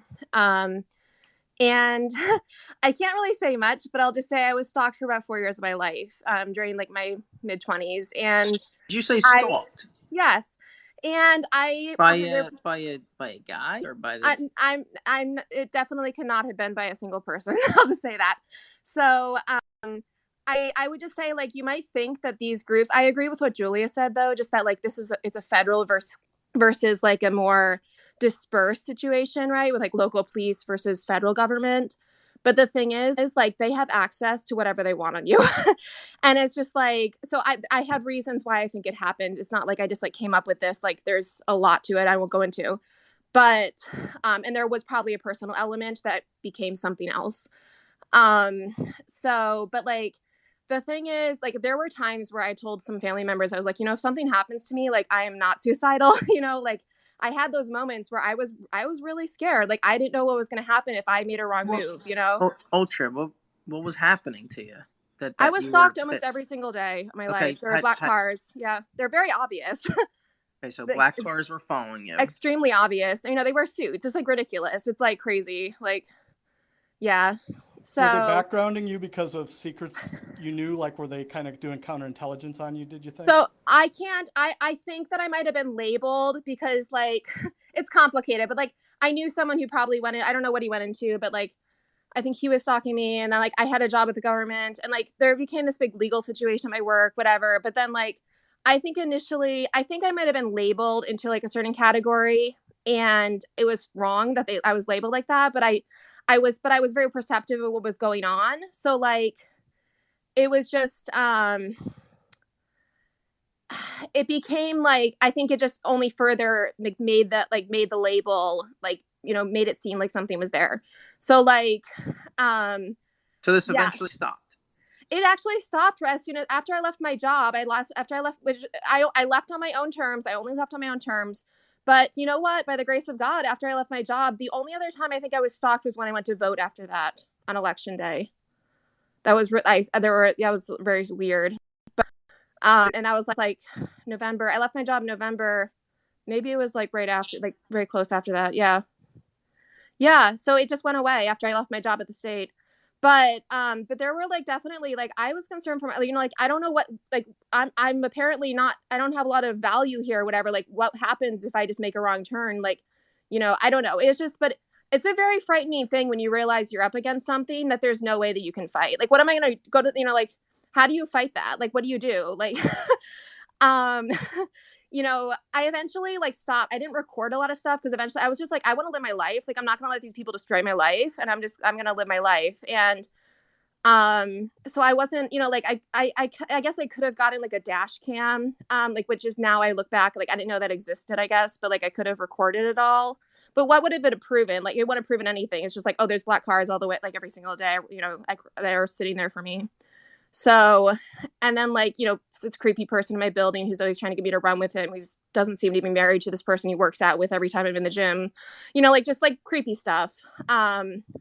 So I don't know. It's just like I'm a pretty level-headed person. Like, I'll just say that, like, if I have a strength, it's that I'm very if I have a strength, it's that I'm very logical and I'm very like the reason I made it through this stuff is because I don't let these things like overcome me. And like, just even though I was going through a lot during this time, because I was going through some really traumatic stuff. So, Yeah. question: did you ever talk to these people? I mean, I talked to the person in the building, and I wasn't gonna go running with them. No. Like the black suit no. people. Forget the No, guy. no, I mean, I think one time when I was at a CVS, I think one of the people got out of the car. I know I was scared if I approached them. I don't know what's gonna do. Are they gonna like hurt me? Like, what's gonna happen if I actually like initiate? So you never spoke with them. They never. No, I'm not gonna initiate. I'm just trying to live my life. Like, I don't want to get killed for some random, you know, What whatever. job did you hold in the government? I was just working. I worked as a health physicist and a nuclear reactor operator at a research reactor.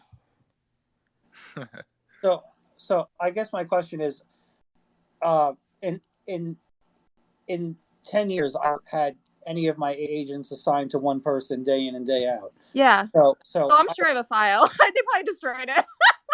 So bad. So, but I guess my question is, there have been people that I know have been. So you're saying that a black car was following you day in and day out for how long? There were at least a few. It started out as a personal thing, and then there were a few years where there was no way it was a personal thing. It was too much involvement. So it was a few years of me being stalked nearly every day. What does that mean? It started out as a personal thing. I think there was a person I was interested in who I think he joined. I don't know what he went into, but he might have gone to the CIA. He went into one of these groups. And I don't know if the connection to him might have been part of it. And then this, whatever happened at my work where these people, the state people started attacking me and it became this big legal situation. And then the car followed you for. It would be like, I think initially they might have been scared. I think I was a liability for the state of Rhode Island, possibly, because there was this rogue group that was trying to illegally fire me because they said I'd been illegally hired because they hated the guy who hired me.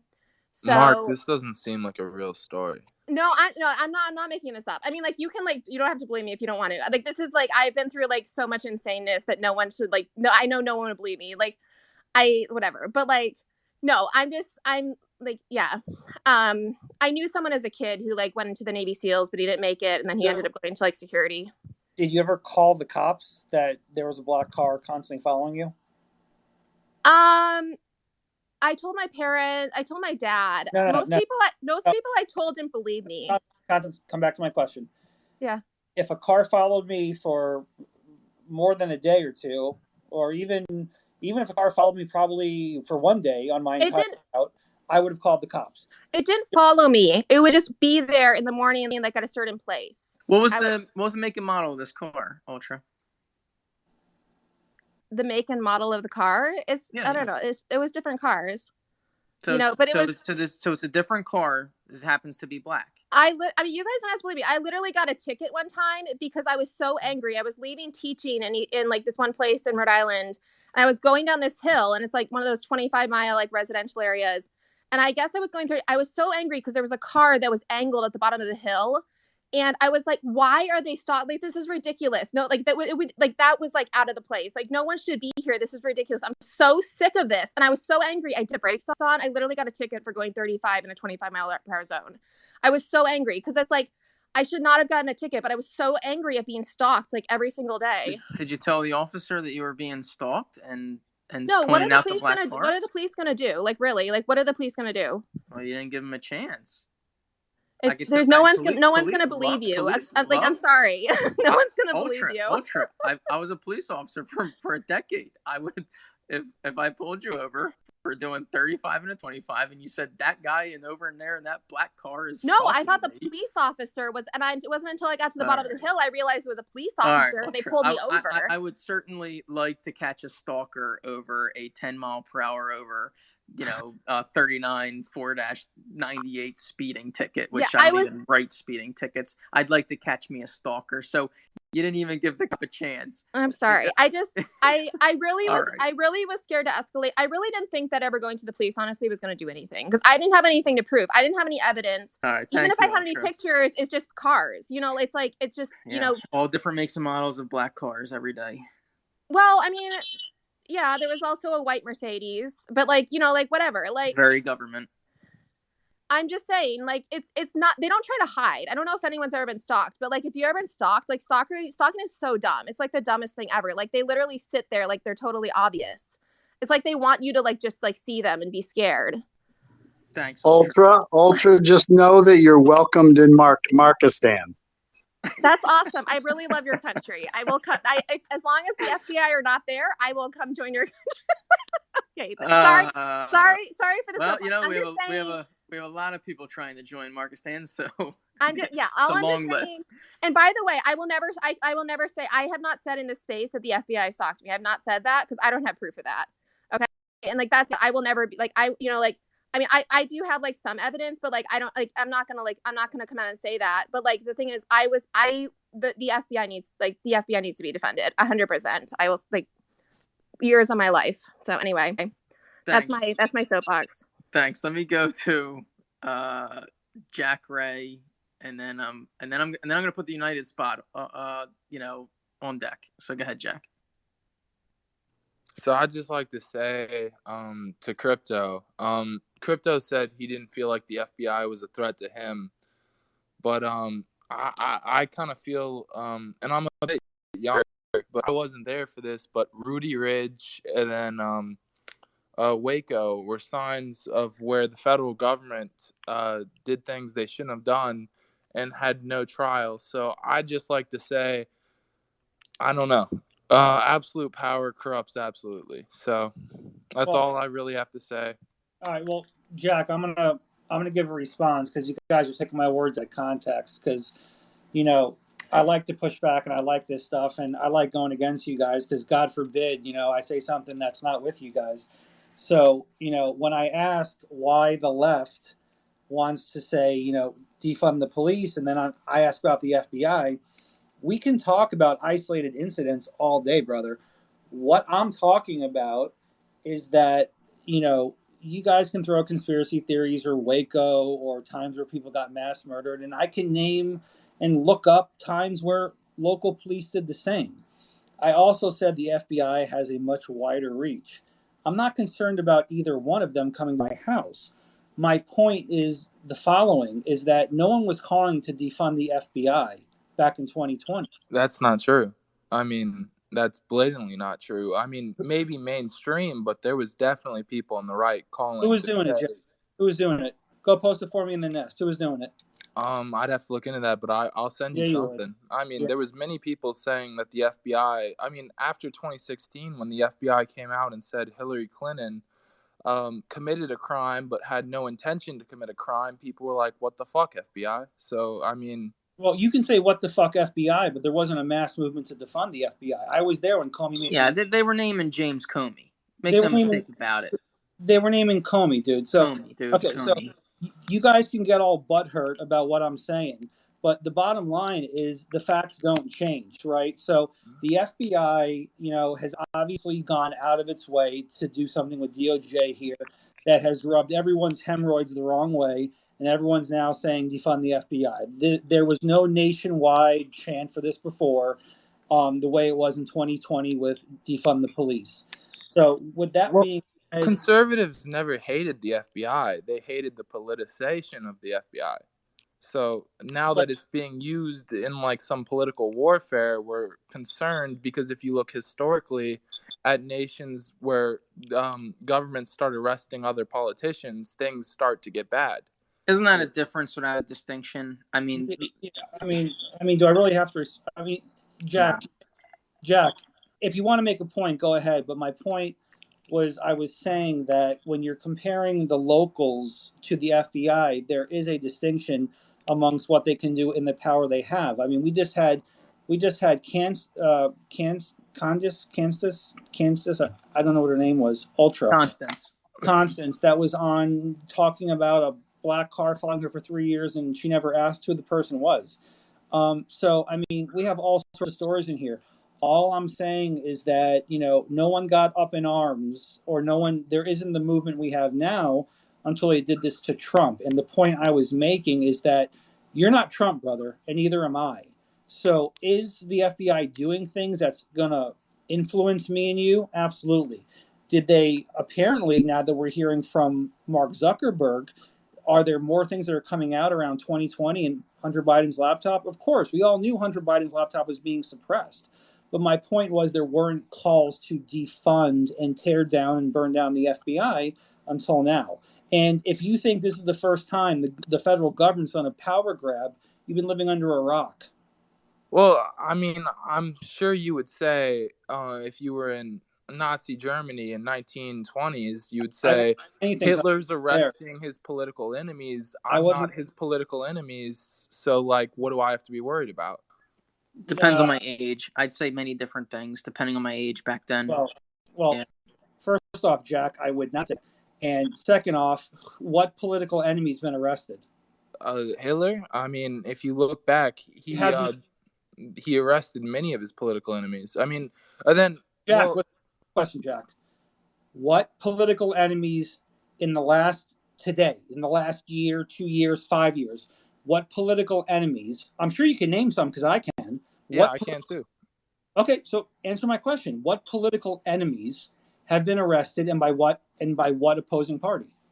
The Democrats, and it was against the Republicans. And there was the guy that was at the airport with his children. I forget his name. Then there's been, what is it? Indictments or whatever against Giuliani and a couple other of them. There's a couple people from the administration in prison. Like, just because I'm not prepared to give you a response of who. There's been many people who've been indicted by the federal government today. Well, that's the problem. That's the problem is when you step in the deep end, you have to have particulars. Well, yes, but yeah, you're trying to think of Navarro, but also Bannon, Stone, Manafort. Yes, Flynn, exactly. Yeah, good there, Mark. I mean, they just gave you 4 or 5 different examples, and the thing is, they raided the president's house for crimes he did not commit. And my response to all 4 or 5 of those is that they went through the judicial process and were found guilty by trial. Is there? I don't think so. I think the jury trial in D.C. is impossible to be had, but this was not Hitler Germany where someone was signing off on to pick somebody up. There's a process. Hitler Germany in 1940 was a lot different than Hitler Germany in 1930. Which is a lot different than the USA today. So what's your fucking point? My point is, when governments start arresting political opponents, historically, you should be concerned. And I don't see why you're disagreeing with that. Okay, so you're saying that Giuliani, Manafort... Giuliani isn't just a Trump associate. Giuliani is Trump's lawyer. There was just a report that massive law firms are refusing to work for Trump. So lawyers are scared to work for Trump. Jack, it's a business move. Jack, it's a business move. Do you have anything else to enlighten me on? Well, I mean, I'm just saying it's scary when governments start arresting political opponents, and I don't see why you would oppose that. I'm not opposing that. What I'm saying is that there was a process that went through, and that there were crimes that were probable cause to be committed. And then for at least Bannon, I can't remember Flynn, which actually on Flynn, he actually took back which was a whole thing with the judge, but he was able to take back his guilty plea, which was... He was a bench trial too, right? Who, on Flynn? I may be wrong. No, Flynn pled guilty, and then there was FBI misconduct, and he was able to take it back. You have to recall Emmett Sullivan was presiding. So I guess my question is, though, So those 4 or 5 people, you've named 4 or 5 people that have been arrested. So are you saying that the 4 or 5 people that were mentioned by BY, Mark, and I think someone else, are you comparing that to Hitler Germany? No, I'm comparing that to a tyrannical government that's arresting, and not just arresting, but investigating, and then proposing false crimes. Like, for example, Hillary Clinton, when she ran in 2016, they just sent one of her people that was they just sent one of her people to prison, or not to prison, to house arrest for 1 year for falsifying the Russiagate document that started the investigation into Trump. And I'm not saying that, like, I don't know, I'm confused, but I'm just saying it's bad when the government starts going after political opponents. And for example, if you look at the Trump situation, they released a document for the warrant that said nothing. Everything was blacked out, and the lawyer was connected to Epstein. I mean, it's just weird. If you think that just because the government said we went through a process, like, trust us, I don't understand why you would agree with that. Okay, Jack, I spent 10 years in DOJ. If you want me to explain why the federal magistrate who worked for the AUSA with me on the Epstein case then worked for Epstein, why that has nothing to do with this case at all, I could easily explain that to you another time. If you want me to go further into why they did this, I can explain that at another time. But just tossing people's names out there and saying false crimes were made, I don't agree with. Do I agree with Hillary Clinton being treated differently than Donald Trump? I agree with that. But I do not believe that false crimes were created or made up for just pure arrest and prosecution. So it sounds like where the meeting of the minds is on selective prosecution. Oh, absolutely. Agreed. Absolutely. All right, guys. Thank you. Let's go to Rio meme. Does that say that? Meme wagon. So I'm going to try to draw this back over to Crypto's original question, because right now, after that, my brain is trying to leak out of my ear, like nose, ears, like everything. And I'm not going to say anything derogatory after that. This has been my experience and my observation and my research into everything that's going on. Crypto posted a question. Why is it now the right is saying the Fed and the left had been saying the local? Look at where all the attention has been drawn from these defund the police. Look at the cities that have defunded the police. Look at their magistrate. Who do they vote for? What's the population? All right. Granted, there's a lot of people out there that are left, right, center, doesn't matter. It's look at who's running the cities that have been screaming the loudest. The squeaky wheel is going to get the oil. Period. End of story. All right. We have sat back, we have witnessed it and said, no, that's not correct for our local community.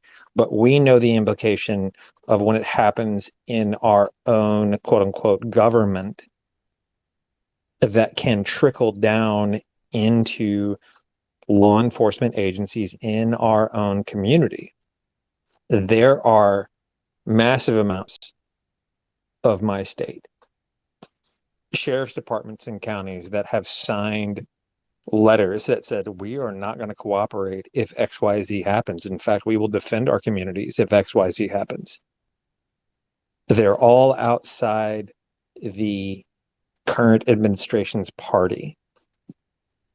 And so that's, I think, the breakdown of it. You have to look at the cities, you have to look at the party, you have to look at the players.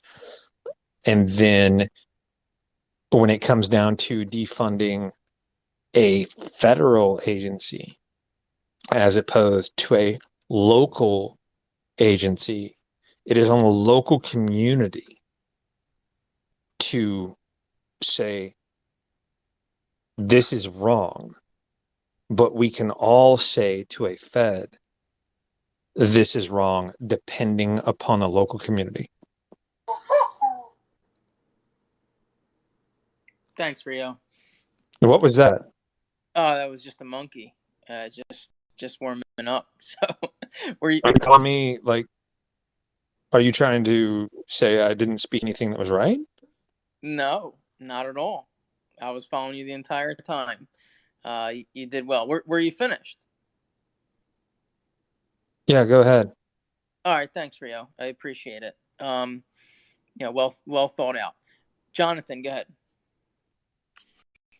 Yeah, thanks for letting me up. It's an honor to be with you guys. I don't get in as much, but it's always a pleasure being in. I love Julia, crypto. Mark, I want to answer crypto's question. I mean, I just have a few reasons. First of all, let me state, crypto, you're right. There has not been a national movement to defund the FBI. There have been grassroots movements.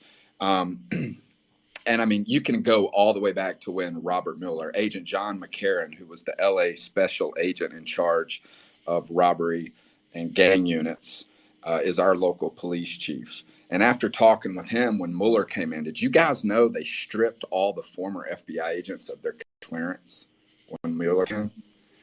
I mean, these dudes is a tight fraternity. They used to do odd jobs similar to contracting, but things that the FBI could not do. And when Mueller came in, the Bureau changed. So, that's coming from a dude who was there.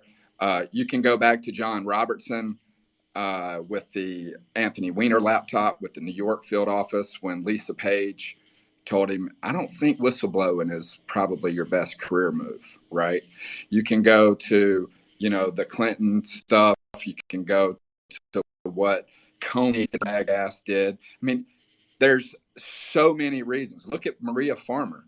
Look at what happened with her when she went and whistleblew on Epstein. If you want to bring Epstein into this space tonight, we can. Look at what they did to her. I mean, yeah, I had the pleasure to interview her, and she gave them the story of how Lex Wessner and Randy Bowie, a former, operative or whatnot, was Lex Wessner's private security with Dobermans and shit on his ranch in Ohio, and what they did to little Maria Farmer, right? I mean, they had that. How long did they have the Hunter Biden laptop? What was it? December of 2000. And Julia, you're right. I'm with the Article 3 project and Mike Davis on this whole raid. Wasn't there Clinton's tapes that were in his drawer where a judge already determined that if a president they don't need a security clearance. He is the security clearance. If he declassifies stuff, he's the president of the United States, ladies and gentlemen. Okay? So yeah, that was a good course. That's for people listening. That's NARA versus Judicial Watch, but it was only a Fifth Circuit precedent. So, but if it holds and it was never challenged, it totally says this is all within the discretion of the president. I just bring that up because a question was asked about that near the beginning of the space. Yeah. So the whole point is the Democrats have weaponized the DOJ, and they're whistleblowing to Jim Jordan. They're whistleblowing to Project Veritas. There's just not enough of them. Those people that conducted any type of raid, especially in Delaware, talk about that as well. But look, it was an honor to be with you guys. There's many reasons to not dismantle the FBI, but look at cleaning it out. I don't know the solution on how to do that, but that's what needs to happen. Thanks, Jonathan. Just a fun fact for everybody. I think the U.S. Marshals is the first federal law enforcement agency that President Washington he made them as a judicial law enforcement. So those guys are still they're the OG law enforcement. So everything else that came after that was an add-on.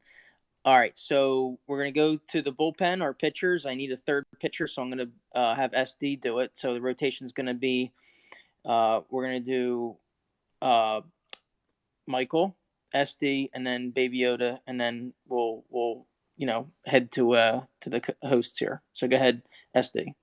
I'm sorry. Go ahead, Michael. Yeah, so another great space. Yeah, I think for me, with all this we're talking about, and maybe crypto, I think he, kind of suggested that it was too big to, break up or whatever as far as the Department of Justice and FBI. But anyway, for me, simplified, I think all of us, we just want accountability.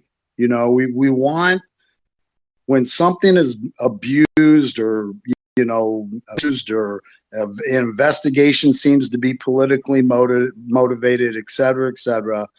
And I don't know if that's specifically the Department of Justice. I don't know if the Congress can step in. I don't know the answer. But I think if we start with the DOJ, because my understanding is that they're above anything that the FBI would try to put out there. That's where we need accountability for these different types of things that are taking place. And I don't have the answers. Maybe crypto does at some point, but I think it's the DOJ, and that's where you start. And Michael, I can tell you that all of these operations, the FBI is run by DOJ. So the FBI doesn't tie their fucking shoes without DOJ authorizing it. Yeah, good point. Is there any way to break them up or keep them accountable? A special group. I mean, I know we don't want to make Congress bigger, but a special group within Congress. I mean, some type of oversight board specifically for the Department of Justice, or what? Well, that is supposed to. You have to understand that's supposed to be executive branch. That's the president. It all comes from the president. Well, yeah, but I mean an oversight in the the committees is Congress. Yeah, Mark. I mean, the president's not going to have oversight over his own people. Got to pick a nice attorney general. Pick a nice leader. No. The checks and balances comes from Congress. That's why they have the committees there. It's not going to be the AG and the president who are butt buddies, like Trump and Barr were, and like Garland and Biden. Those people are not going to hold each other accountable. It's Congress who's supposed to. So Michael, we have a really big group called Congress, but I don't know if they're getting the job done on this, bud. I don't know. What are your thoughts? Well, obviously not. I mean, and then there's also the aspect of that, the party that's in charge at the time, can only allow certain types of committees or appointments and stuff. I mean, I'd be interested in seeing some type of adjustment of that just because you're not in the majority, you still have certain abilities to bring up, committees and things like that.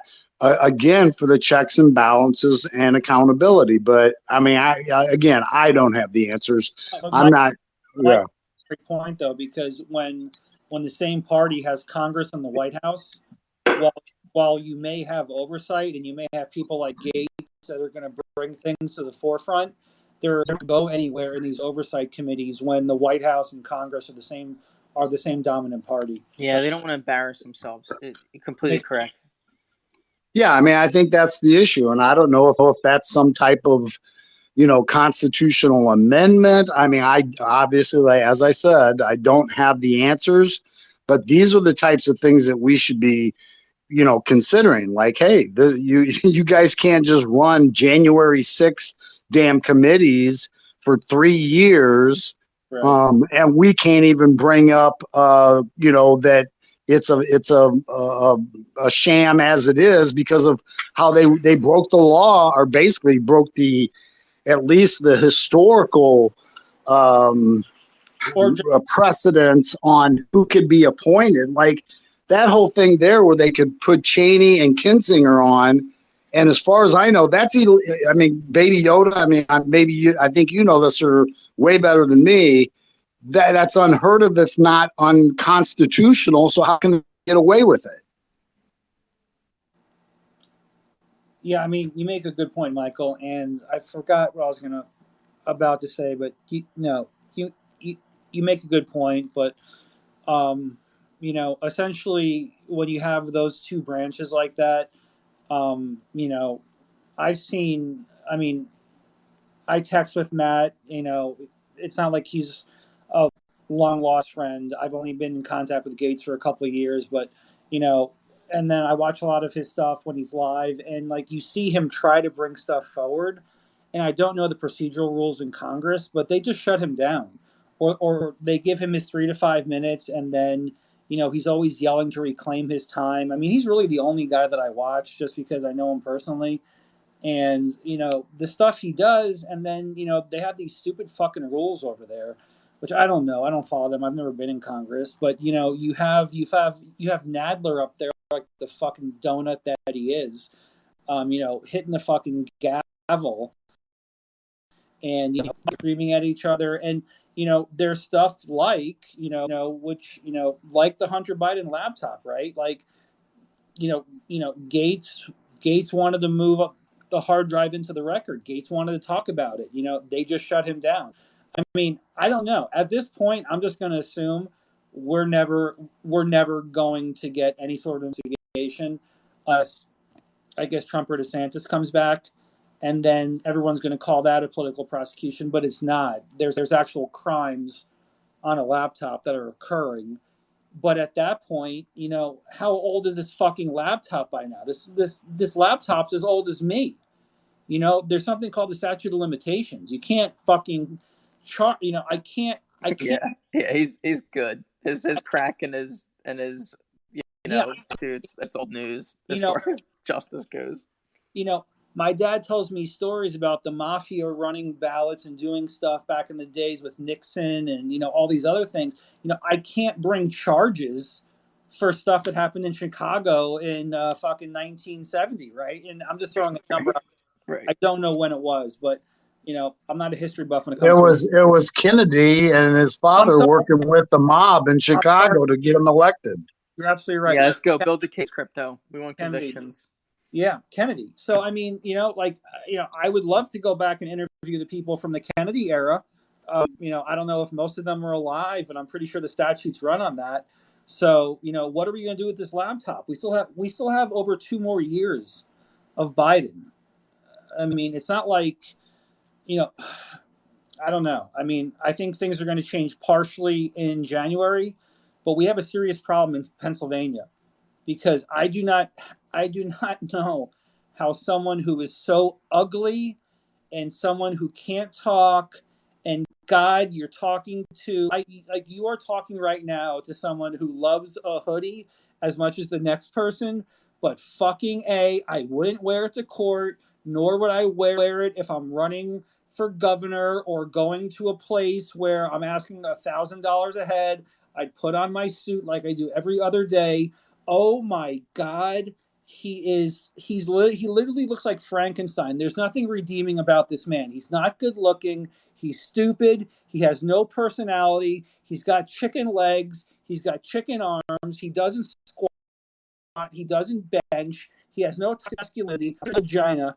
You know what? I don't know how he became lieutenant governor, but whatever the fuck Pennsylvania's doing, we just need to. Everyone's got to move to Pennsylvania. That's it. We all move to Pennsylvania.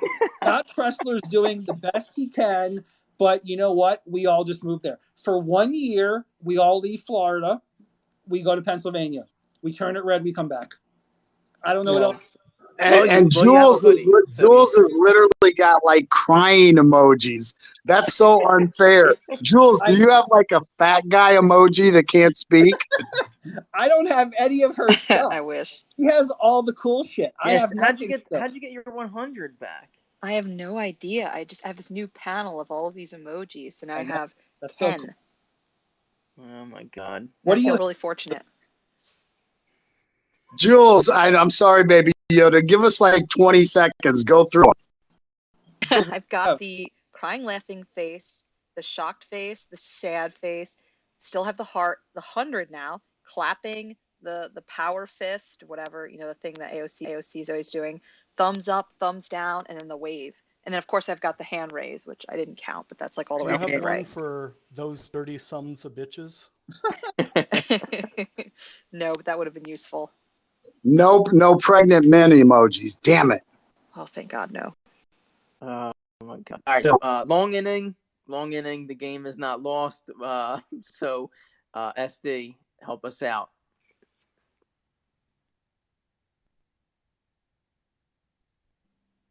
SD, it's a call to the bullpen. Are you there? I am here. All right, save us. I'm sorry, I haven't been here the whole time, so I'm dealing with another issue right now. But I will be in the bullpen. I cannot. I can't bring us there, but oh my God, that's fucking classic. SD comes on to tell us he will be in the bullpen. Oh, he's oh on my. the phone in the bullpen. I'll be You in know the what bullpen. You know what though? No one is as. Hold on, I'm gonna get the words out, guys. It's been a I know long what you're saying. night. I know what you're saying. Hold on. Let me get it out. It's been a long day, long night, drinking. No one has been as consistent as Mariano Rivera as BY. Whether it's a poem, a lyric, or a metaphor, or something I don't understand, but it somehow makes sense, BY is money. The bases are loaded. It's a full count, and we're up by one. Mark McGuire from 1998 with steroids is up. Yes. And it's a full count, and BY is going to be fine. That's a lot of pressure. We'll start with Dewey did defeat Truman. Just wanted to be clear on that. What the Democrats do is try to win either way. Either they do the raid of Trump to kind of cause smoke and cost him votes, or maybe they do find something, but it was desperate. It was a Hail Mary pass. Just some housekeeping. The FBI, when they investigate and do things like chain of custody that Crypto was talking about, they have a manual called the DIOG, the Domestic Investigations and Operations Guide. So you might look into that if you want to know some of their procedures. They've basically written in several thousand pages of every SOP they have. We were talking about oversight earlier. There were a couple things on oversight. The executive branch, Trump should have been able to tell the FBI and DOJ what to do, but they resisted. So the executive branch from a court perspective or a constitutional perspective is unitary. So the fact that the deep state defied him like they did is just insane. And Congress obviously didn't do anything about it. As far as limiting the FBI, limiting the DOJ, we have to have bright line criteria about what they can and can't do. Bright line just means, specific rules in writing. They cannot investigate, political matters. That's off limits, or it has to go to a special group with sensitivities. Also, get rid of things like the Patriot Act and stuff that encourages overreach. Things like national security letters, which are a lot like a search warrant that doesn't even require a judge. They just go to a phone company and say, give me all your phone records for fun. And gutting the FBI of this national security counterintelligence piece, which can be done by agencies and gives them way too much power to do fuckery. So I will end on fuckery. Thank you. All right. Mark, we'll go to you, and then we'll go to Julia, and then we'll close it. Yeah, I was just speaking with one of my pitchers, as the, so I won't blow up all his details, but he's a new man of new people. Okay, so perhaps he can apply for some citizenship in Markistan, because he's taking care of the population. So but what happens when the second male applies to Markistan? Do you and him have a duel to see who rules it? Well, no, it's Markistan is a very peaceful place, and we, I don't know why everyone thinks it's just me and some women. There are other men here, and it's the population should be balanced. It's Mark, I know everyone has the rumors and everything, but they're not true. It's a very rational. Hold on, because I am loving tonight because everyone's fucking livid with my from like an hour ago of I just love the comments. Check the comments out on this, guys. On where the little on the space comments. Yeah, so you have to click on the bottom right. All right, I'm doing it. You got fucking real Daryl losing his fucking mind. You got Peace Y'all losing their fucking mind about the FBI. Well, there's me as a king. It's great. But hold on. I just want to get back to one thing, though. Michael, correct me if I'm wrong. And if I am wrong, let me know, please. I thought Mark said it was a population of 7, and it was him and the others were females, and one of those females was with child. Am I incorrect, Michael? You are correct on everything except for I think I said all of them were women. Okay, Correct. so we should clarify that. So, Mark, out of the 7, does that include you? I don't think I counted myself in the census. I don't think I answered the phone Gotcha. call. Okay. So we could probably say 8. So there's 8 of you. You have 1 female with child. What are the other 6 comprised of? Or no, I'm sorry, I shouldn't say that. I know how free Markistan is. How do the other 6 identify, please? They identify consistent with their birth certificates. We have 4 females and two additional males. That's a good question. Okay. So we're looking to balance the population. No one wants to be heavy in one direction or another. Listen, we're all humans here, right? What's the average height of Markistan? I don't have the stats on that. I have to circle back, Baby Yoda. Well, wow, you're going to circle back, huh? Yeah, unfortunately, we're going to have to circle back on that. Over 5'10".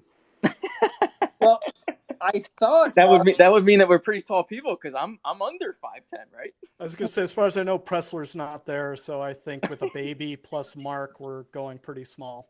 Yeah. Their military consists of 1 MG and a drone. Which can be attached to the drone.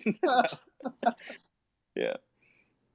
It's a fun loving, freedom loving place. I think all Americans. Well, actually, I don't take it back. I take it back.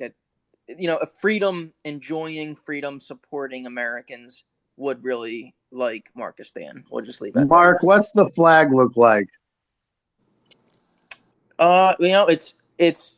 It's a lot like the American flag, but it's just 1 stripe and 1 star because it's. Are you just ripping everything off from us? Well, like I said, you ripped off our Constitution. You ripped off the Bill of Rights. You're ripping our flag. Is there anything about Markistan that's fucking original? Yeah, well, the thing is that we've completely adopted and, in your words, ripped off all that stuff that's good in America, but we've completely rejected all the problems with America. We look at all the 300-year precedent, and especially this where the Supreme Court got it wrong. I'm talking affirmative action. We don't have that. We have scheduled drugs. We don't have that. Okay, abortion. We don't have that. It's if you want to do. It's very free here. You have guns, and you have, guns. You can carry your beer on the street. It's very free here. How do you get your gun? Women are topless on the beach, by the way. Oh Lord! Is there community farming? Well, I mean, the community is small, so I guess there's farming. We don't believe in community policing, okay? Because we say, what's the opposite? Industrial policing. We don't even know what that is. We just believe in protection of, and we believe, in protection of. So what it sounds like is every man or woman for themselves. But besides that, how long is this located on the former Epstein Island? I was about I was literally about to ask that. How long is the flight from Miami to you in Markistan? How long is the flight? Well, it all depends on your speed, but it's under an hour. It's a very warm place. That's what I figured. I figured you were close to us, you little. Yeah, absolutely. We and it's a big fishing community as well. We love the fish. Who doesn't? So fucking ridiculous. Yeah. Do you have an airport? I mean, how does one get there? Oh yeah, of course. Or do you land by drones? No. Amphibious planes, we have a some runway. special kind of MG. I honestly love how he has 8 people. He's defined all of them, yet they have guns, food, airport. They have. Mini Coopers are allowed for transportation. They literally have everything, yet they're very tiny. They love to fish, and everyone is either 3'9" or smaller than the ruler. Yeah, it's going well. We've we have to be careful with who we let into our borders as far as citizenship goes, because so you're not that open. Interesting. So there's a wall. Yeah, there's a wall. No, we are blessed with geography, which is, we are an island, like you said, so surrounded by water. Coral reefs. Yeah. So and we take our environment, very seriously. We do protect the environment here. Do you have? And their navy is a paddle boat. Yes, but it comes with many guns. Oh my God! So essentially, you just bought out Epstein Island. Is what you did. Well, They're John boats with 30mm cannons. Just if you find any tapes, share them here first. Oh yeah. We have no problem working with the American government. Like I said, we actually love America. We just ask Mark BY. Yeah. Ask Mark how he got the Epstein Island in the first place. This is a great story. Oh my ask God. him what he had to do. Go ahead, Mark. I'm fashioning a bed sheet into the form of a circle. I don't even know what that means, but I'll answer the question. Yeah. Mark, tell everyone what you had to do to get that Epstein Island, buddy. We took it by force. Just me and a lot of the foundational Markistan members. Mark, we don't mean what you did to the people and the kids there. Oh. I'm talking how you got the island. I'm not talking about taking women and children by force. We know you did that. Yeah, well, we came in on the Lolita Express. It's true. The last flight to the island, as you can imagine, and we took it. We don't have to harp on the realities of what it takes to take an island, but we took it, and it's going well. So and the ends justifies the means. I mean, perhaps, but it wasn't America. What did you do with all the underage children that were there? Because there's only 8 there now. Well, we sent them back to their countries. I mean, we don't think we harmed them. We saved them. We rescued them. You got to be kidding me. They were stuck in Epstein Island. I mean, what could we do that was worse than what they were stuck in? No, all those children. If they pointed to a map where they came from, we sent them back. If they pointed to a map.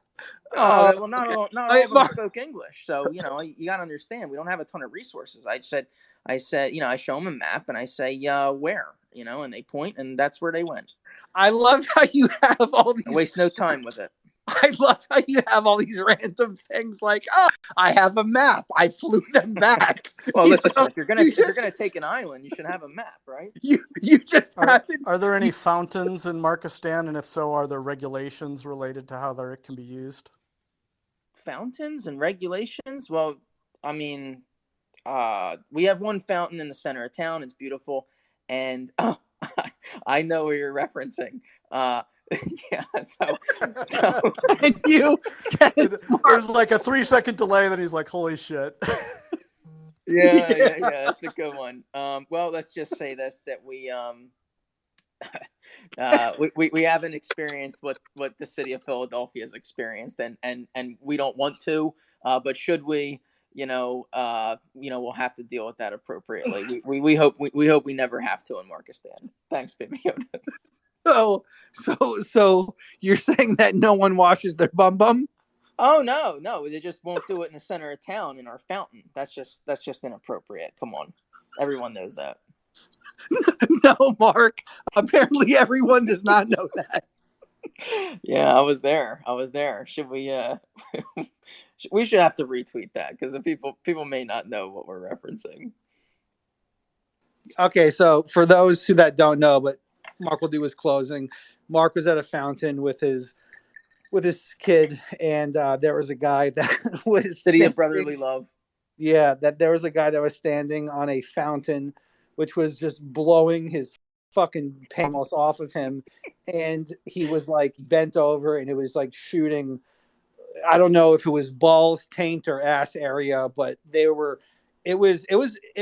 a strong force, right, Mark? Yeah, the stream is, you got to imagine, guys, this is not a little fountain. This is pre-Department of Labor fountain. This is like, I think Abraham Lincoln, threw the first nickel into this fountain. Like it's legit. It's in Philadelphia. And yes, the stream is not today's low pressure water.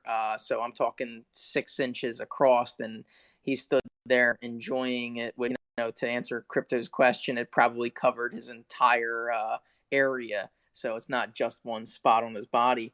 And he did this for much. Just thought it was like an outdoor bidet. yes. So it's funny because everybody was watching this, but nobody wanted to do anything. It wasn't until I started filming it that everybody else, then the followers start the cameras and they say, okay, I guess nothing's gonna happen to me if I pull out my camera. So yeah. Let me see if I can find it. Maybe we'll throw it up in the nest, for the few minutes we have left.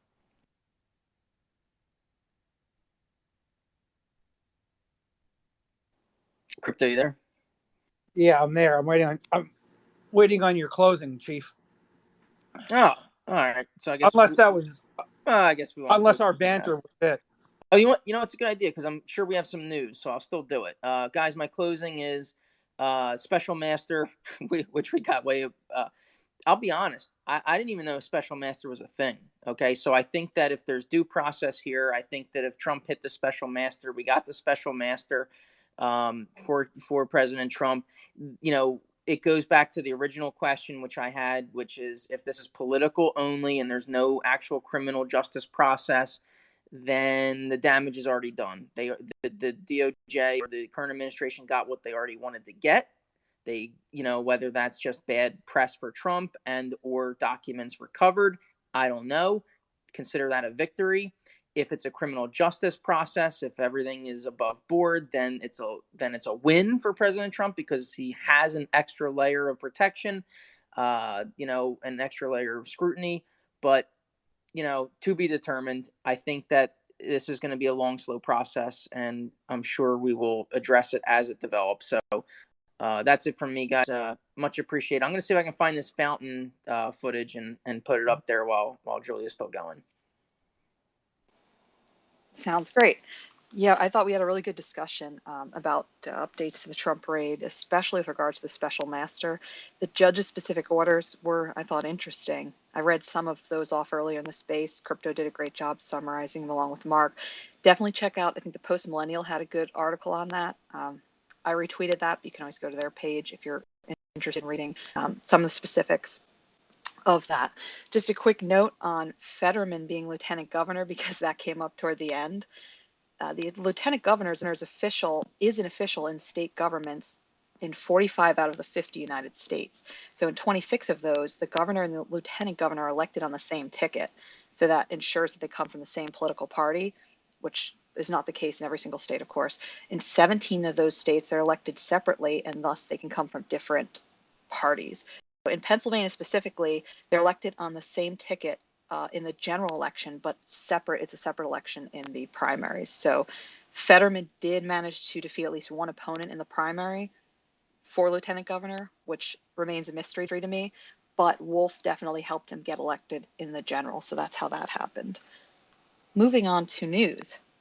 Quick update on the Texas governor's race, just because I thought this was interesting and people might also find this interesting. Beto O'Rourke was feeling ill on Friday, so he ended up seeking treatment at Methodist Hospital in San Antonio for an unspecified bacterial infection.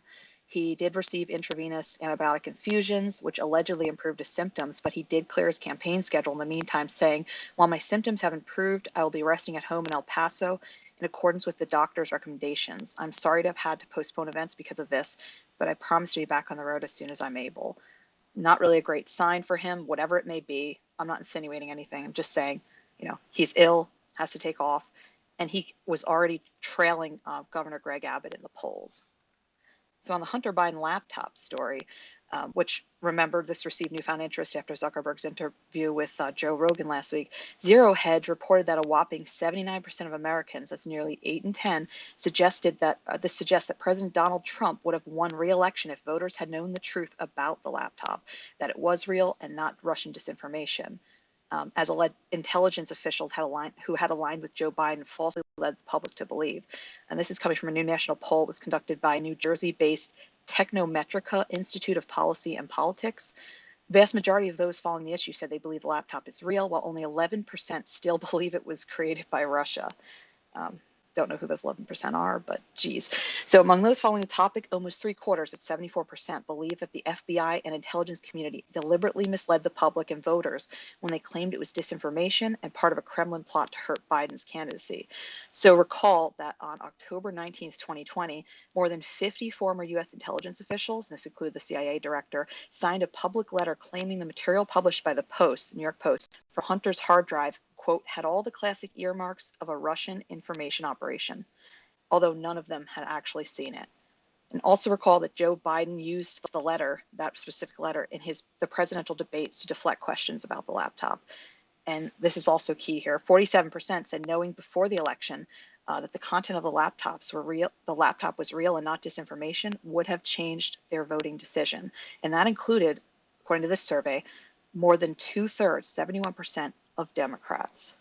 So that's pretty big.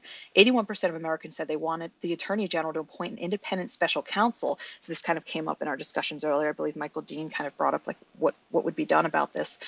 So 81% want the Attorney General to appoint an independent special counsel to investigate possibly incriminating email and other evidence that's on that laptop from hell.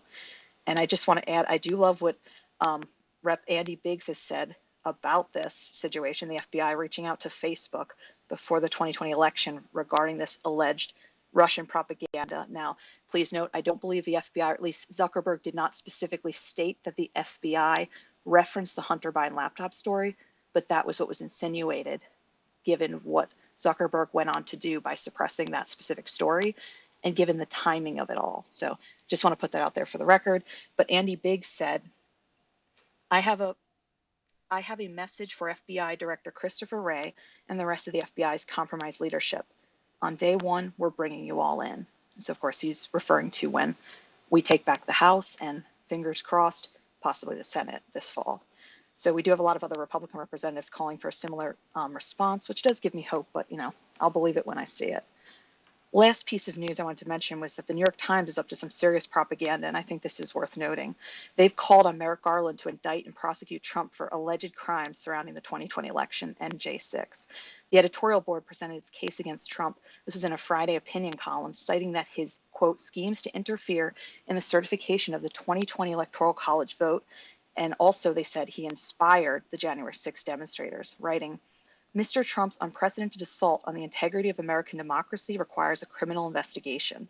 The disturbing details of his post-election misfeasance, meticulously assembled by the January 6th committee, I got a good laugh out of that, sidebar, leaves little doubt that Mr. Trump sought to subvert the Constitution and overturn the will of the American people. If Attorney General Merrick Garland and his staff conclude there's sufficient evidence to establish Mr. Trump's guilt on a serious charge in a court of law, then they must indict him too. So this article really, or I guess opinion piece, really reeks of desperation. It was wrought with emotion. They even included specific crimes that DOJ could consider against Trump, like his efforts regarding the 2020 election in Georgia and Arizona, efforts to persuade then Vice President Mike Pence to overturn the Electoral College results and return it to the states, seditious conspiracy for J6, which is it was all just really amusing how desperate they were. And I also thought it was really amazing how the New York Times recognizes the validity of the laptop from hell now, but isn't publishing any opinion pieces on how we need to hold all those people accountable who interfered with the election by suppressing that story as Russian disinformation. Just really ironic, but I guess you can't really expect much from an outlet that endorsed Hillary Clinton. And Jack Posobiec summarized this article well. He said, we're in the midst of a preemptive coup. So it's just a reminder that the left never backs down, never gives up, and neither should we. But have a great night, everyone, and thanks for tuning in. All right, guys, thanks for tuning in. Have a great night, and we'll see you during the week.